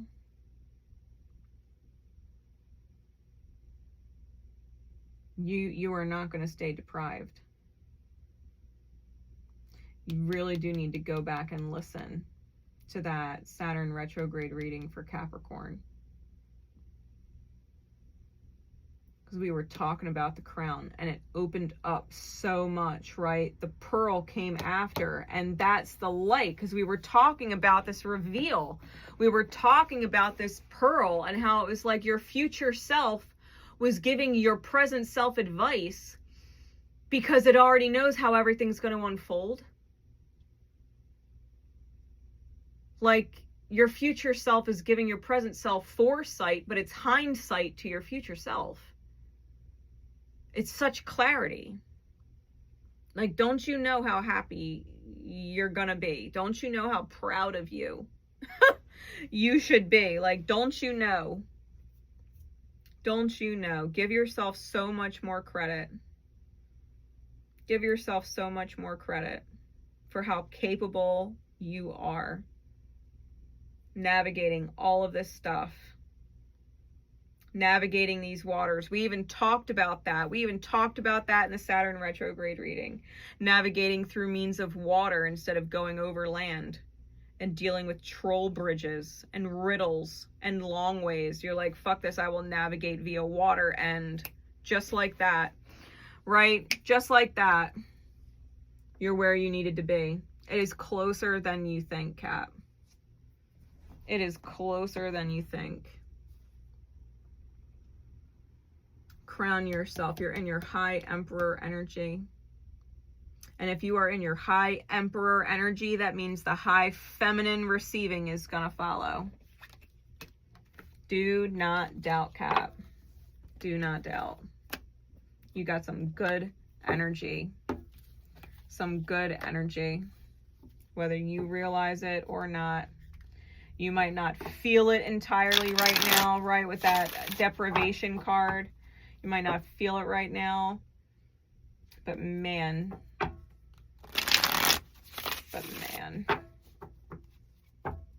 You've got some real positive energy right there. You're in alignment. You're in alignment. Don't doubt that. Just because you haven't manifested the entire result yet does not mean that you are not in alignment. It means spiritually you're connected in, and the physical manifestation, which moves a whole lot slower, it's a denser vibration, is just catching up. That's all it is. That's all it is. All right. We're going to move into Aquarius. Timestamp for Aqua. All right, Aqua. Spirit, what is going on for Aquarius? Aquarian energy, Aquarius placements, the house that Aquarius rules for you for the remainder of July. What is going on? What is the divine conversation Spirit wants to have with Aquarius? What is the divine conversation Spirit wants to have with Aquarius?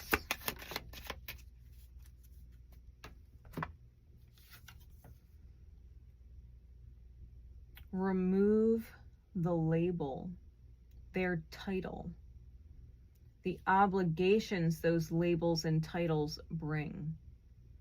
Do you love the way they make you feel? Truth. Ooh, Aqua. Remove the label.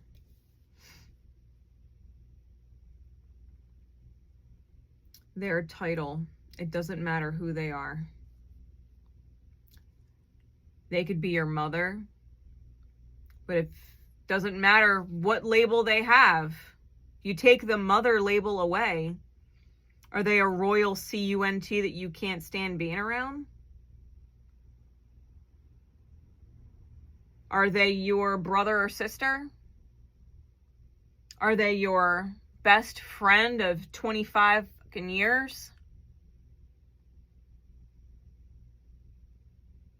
Are they your uncle?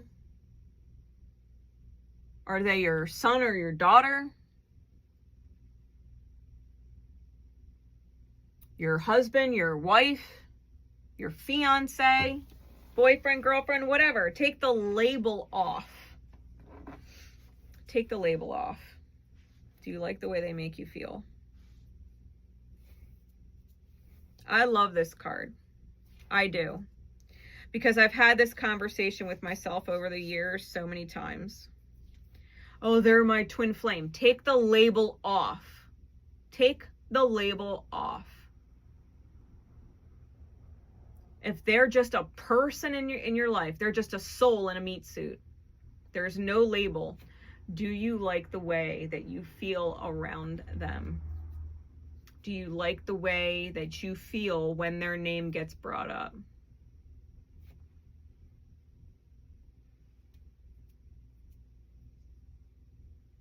Do you like the way they make you feel? Does their opinion or their reaction to your choices affect what you choose? How does that feel? Because when you remove the label, a shitty person is a shitty person. A misaligned person is a misaligned person. A truly valuable person is a truly valuable person. A considerate person is a considerate person. A healed person is a healed person, and a hurt person is a hurt person. If you take the title and the label away, and the obligations that those labels and titles bring, do you like the way they make you feel? That is the question. And you need to get a hold of your truth. You need to get a hold of that truth.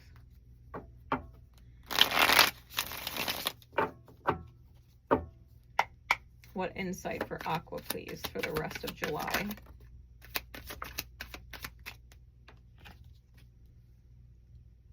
Five of Cups reversed.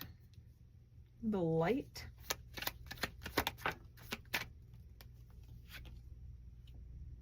And the High Priestess.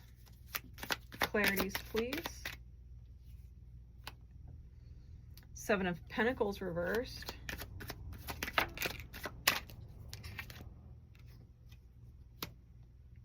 Eight of Coins reversed.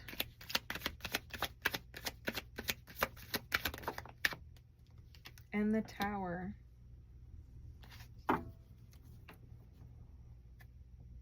The Way is on the bottom. And Death is on top. Scorpionic energy. All right. We've also got Pisces and we've got Mars out here. All right. So listen, Aqua. Major transformation is needed, right? Major transformation is needed. The Way, let me read this for you, because that is a special holy arcana particular to this deck. It's special to this deck. The Way.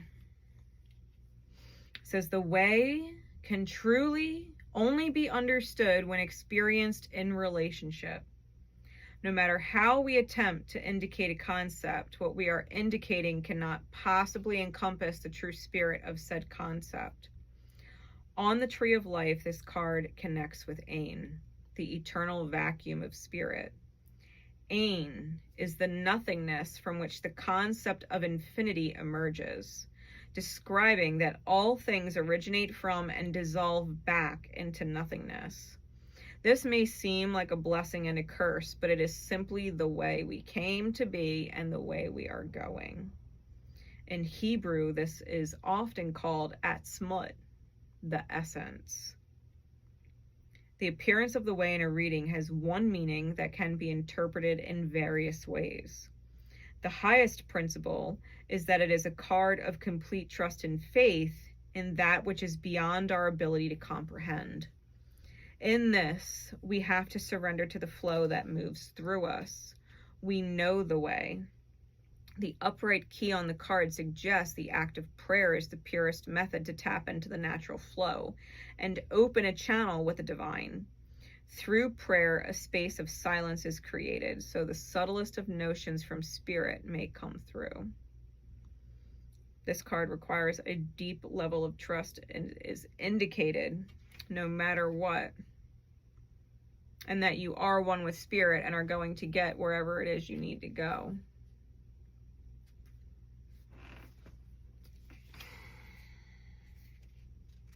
The light is about a revealing. So we got the light here too.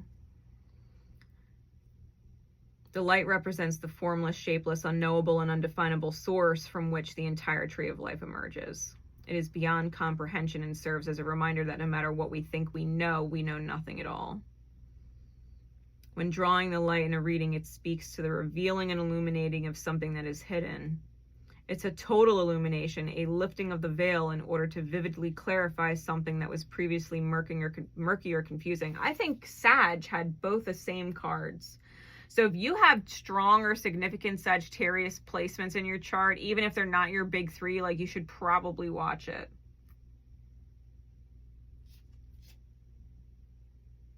Because this is about the creative light, and describes the illuminating power may encompass a new illuminating solution as well. This power is infinite and a reminder that spirit is always with you. I feel a part of you, even if these labels aren't on another person, it could also be a label you throw on yourself, Aqua. It could be a label you throw on yourself. Well, I'm a black sheep. I'm a reject. I'm not anybody's priority, right? I'm the never chosen. I'm the hot mess. I'm the loser. I'm the whatever, fill in the blank. Could be a label you throw on yourself. Because this right here, the 5 of Cups reversed with the 7 of Cups reverse. The key word is resigning to sorrow. Dry, emotionally dried up. Not wanting to plant any seeds emotionally. All dried up. But the truth is, you just don't want to put in the work. Eight of coins reversed, you just don't want to put in the work. It's negligence. You just don't want to do it. Like you're using the labels or the titles as a reason, as an excuse. But the real reason is because you don't want to fucking do it. You don't want to do the work. You're spiritually fucking lazy. Your intuition knows it's going to create a tower. Knows. Huge revelation. Your intuition already fucking knows it. You are missing out because you're being spiritually fucking lazy. You don't want to do the inner work. Ugh. Aqua. This requires total transformation. You have to understand. You have to understand, like, the beauty of scorpionic energy, which squares your sign. Okay? Scorpio can be, unfortunately, attached to a lot of negative behaviors, addictions, things like that. It's their shadow.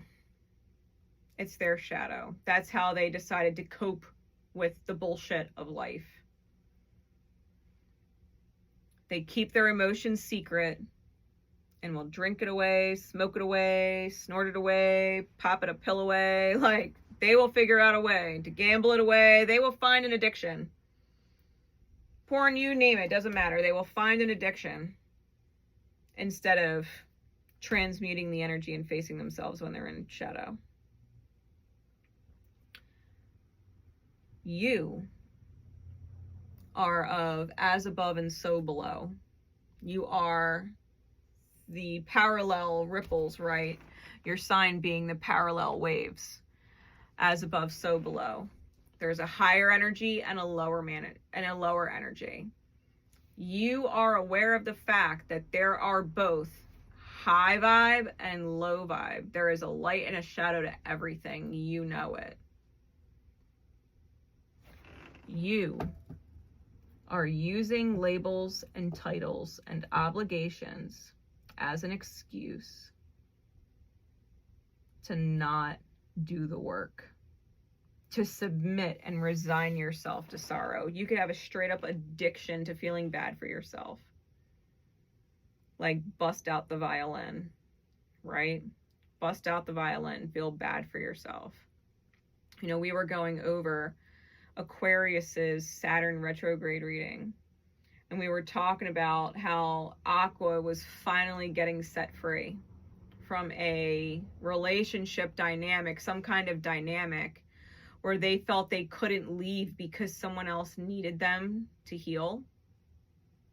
Someone else needed them for their healing process. And so Aqua was either stuck being the martyr or stuck being the villain because somebody else was in the middle of learning a lesson and Aqua was the volunteered soul to be in that role for them. But you're getting set free.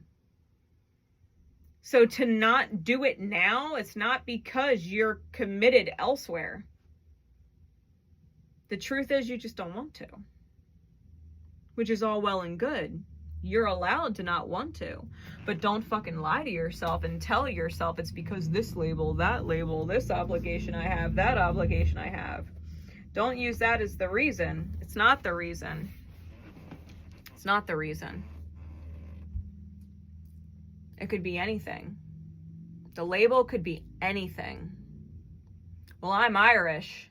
I'm Irish. All the Irish drink. I wouldn't be Irish if I didn't drink. You're going to use Irish as a label? You're obligated to drink because you're Irish? No, you just don't want to fucking heal your addiction. You just don't want to fucking heal it. The labels and titles could be anything.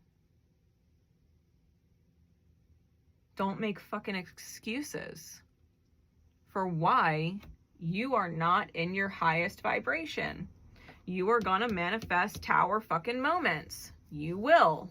I promise you. This is how the energy of the universe works.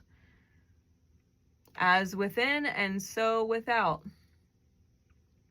The inner reflects in the outer. There's like a reason why all of us woo-woo people continue to say these phrases, what you resist persists and what you fear appears. Because there's fucking truth to it. There's truth to it. You want to stay in your wounds? More wounds are going to appear in your outer. You want to stay in your low vibe? More low vibe experiences are going to appear in your outer. You're in your bullshit and refusing to heal. You're going to manifest people who bullshit you and refuse to heal. Reality check yourself. Reality check yourself. Don't be using fucking labels as an excuse to not fucking heal. I mean, you can. It's your life. You know, I'm not living it, but you wouldn't catch me dead. You wouldn't catch me dead.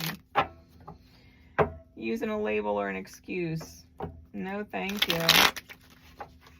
No, thank you. I'm not going to sabotage myself. I'm good. I'm good. I will listen to spirit and trust the process. Fuck the labels. What is in your highest good, Aqua? What is in your highest good?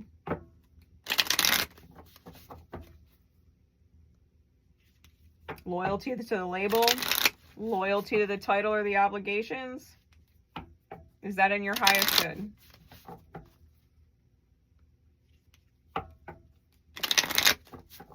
You don't need to convince me.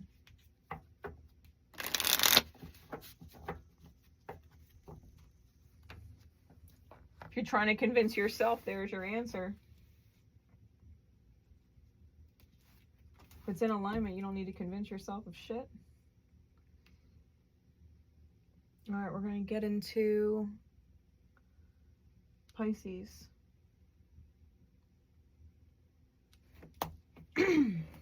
All right, Pisces. Spirit, please. What divine conversation do you want to have with Pisces, Piscean energy, Pisces placements, and the house that Pisces rules for you? The house that Pisces rules for you. What is the divine conversation, please?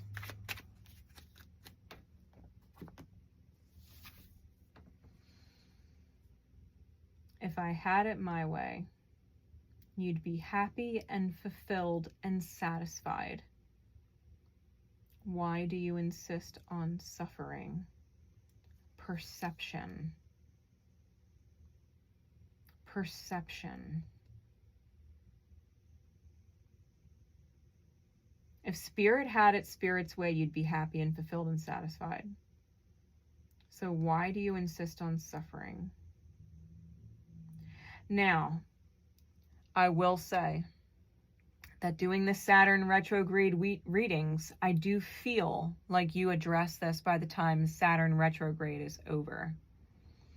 Because if I recall correctly, Pisces pretty much threw their middle fingers in the air and told whoever it was in their life that needed to go. And they're out and they ain't never coming back. Like, fuck you. You know, Pisces had enough. Pisces had enough. But where you're at right now, for the last 2 weeks of July, Spirit wants to ask you why you insist on suffering, because Spirit doesn't choose that for you. Spirit doesn't choose for you to suffer. Spirit would choose for you to be happy and fulfilled and satisfied. That's why it's divinely nudging you with your intuition all the time towards your happiness, towards your fulfillment. It's us that choose to ignore our intuition, you know? Spirit would always guide you in the right direction. What does this look like for Pisces?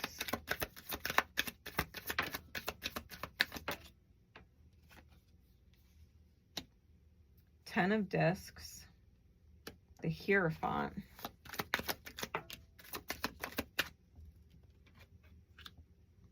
Eight of Cups reversed. The Queen of Discs.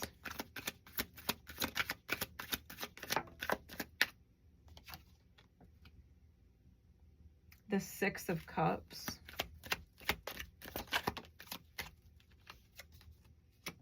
And the Empress.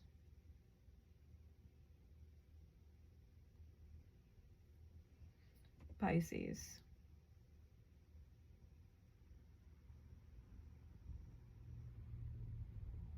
You cannot choose to suffer to avoid someone else's suffering.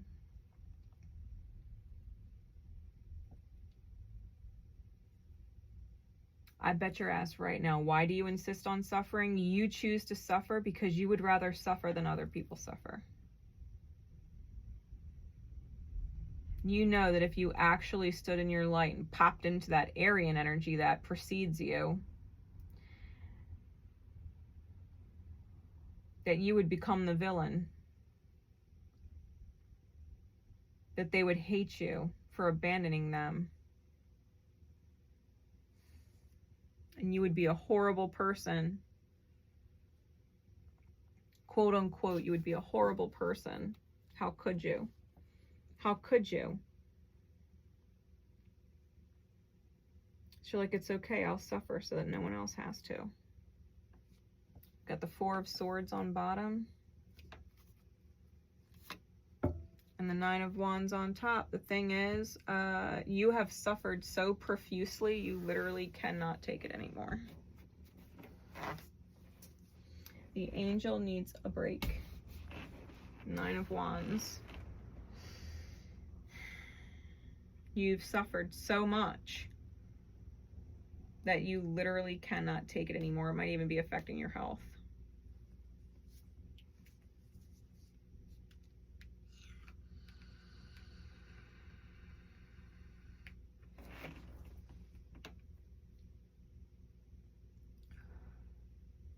You're trying to be supportive, especially if it's family related. You're trying to be supportive.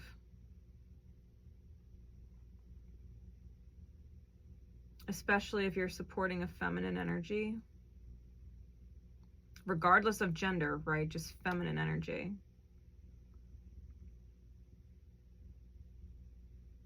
And you have strong morals. You have strong morals about being there to support people emotionally. You feel that connection with past life people that you're truly committed to and that you believe in.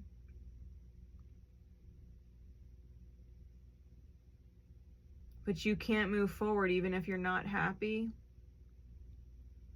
because of that feminine energy. They might have been your whole world for the longest time. You feel bad leaving them. Or putting them out, either way.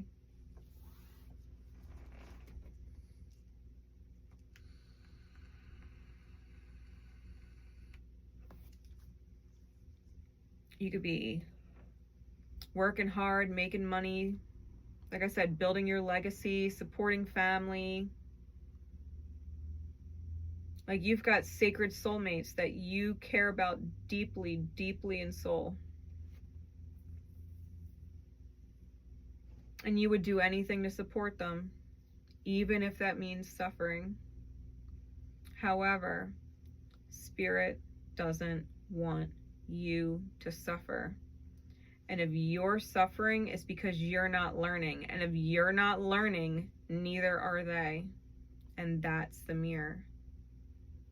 If you are not learning and healing, then neither are they.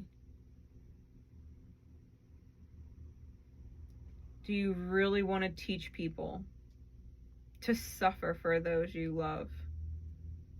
Because if they follow in your footsteps, you cannot stop them from suffering. Once they do leave and move in their own direction, they are going to mimic what you've taught them. They're going to emulate you in some way, and they are going to suffer. They are going to suffer for the people they love. And you won't be able to stop them. And you won't be able to advise them against it, because you might as well put your foot in your mouth. Like, you can't preach what you don't practice. You can't preach what you don't practice. It will fall on deaf ears. Nobody is going to respect you for that. It could be the best advice ever, but if you're not willing to take it, well, why should they? You're not even willing to take your own advice.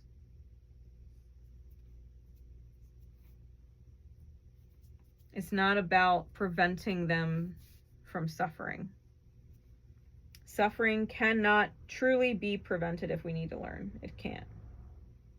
We need to learn what we need to learn. It just prolongs the process. Suffering is a part of life. It's a part of the pattern. It's how we grow. Everything has a light attribute and a shadow attribute for a reason. But the shadow of Pisces is self-undoing. Fear. Illusion. Fantasy. Living in a delusion, right? La La Land. It's not sustainable. It's not realistic. It's not even reasonable. Doesn't make any sense. The light of Pisces is soul connection, connecting to that feeling that is God. It is nirvana. In Sanskrit, it is samadhi, which I literally tattooed on my wrists so that I would never forget. This is why I am brutally honest with everyone about everything. I cannot suffer for other people. It is the only way to achieve it. It is the only way to achieve it. And I remind myself of it every day.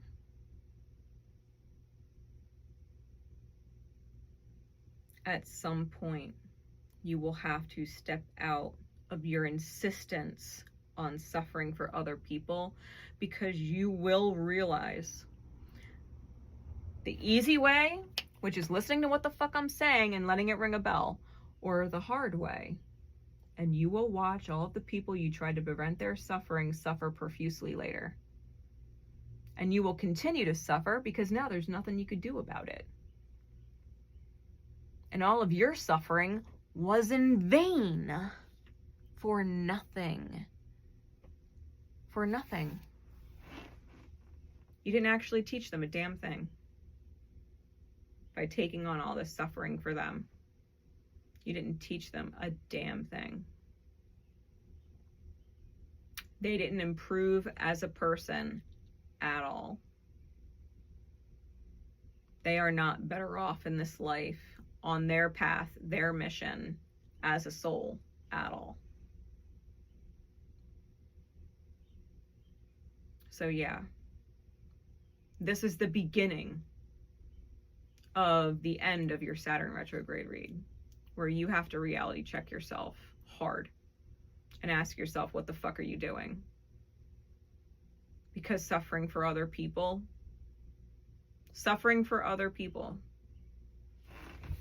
if they knew you were suffering, would they let you? Do they know you're suffering, and are they letting you? Like, who the fuck are you choosing to suffer for? Because if they knew you were suffering and would not want you to suffer, why do you insist on suffering anyway and lying to them? Because if they knew what you were doing to suffer for them, they would feel horrible. Horrible. Horrible. The truth, they would feel horrible.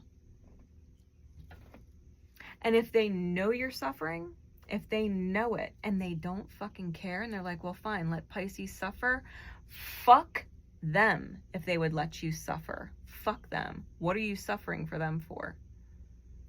What are you suffering for them for? Why do you insist?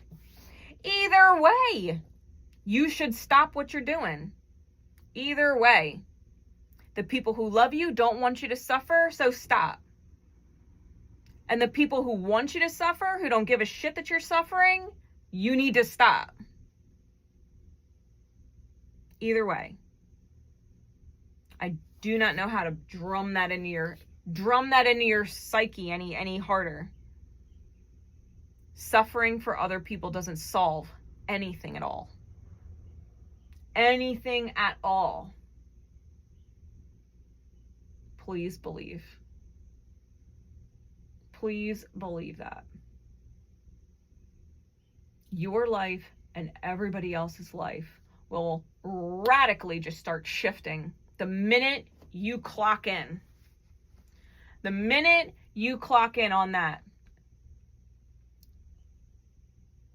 you are standing on spiritual business, it needs to clock in. Because the rest, I'm sorry, I can't feel bad for you. I can't feel bad for you. You done chose it yourself?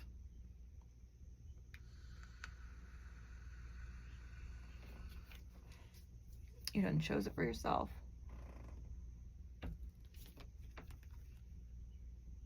I'll pray for you, Pisces. I'll pray for you. I have faith at some point it will click. At some point it will click. I just hope it is while it still makes a difference. And it's not already rippling to a third generation. You know? For real. Much love to you, Pisces. Much love to all you guys. Thank you for sticking around for the readings. I do love and appreciate you greatly. Make sure to drop likes, hearts, comments. Let me know how the readings resonated with you for the end of July, especially if you revisit them in a couple weeks or after Mercury retrograde ends. And these things make a whole lot more sense to you then. I will continue to keep you guys all posted and keep you updated on the energies. Much love always. Until we next meet. Bye, everybody.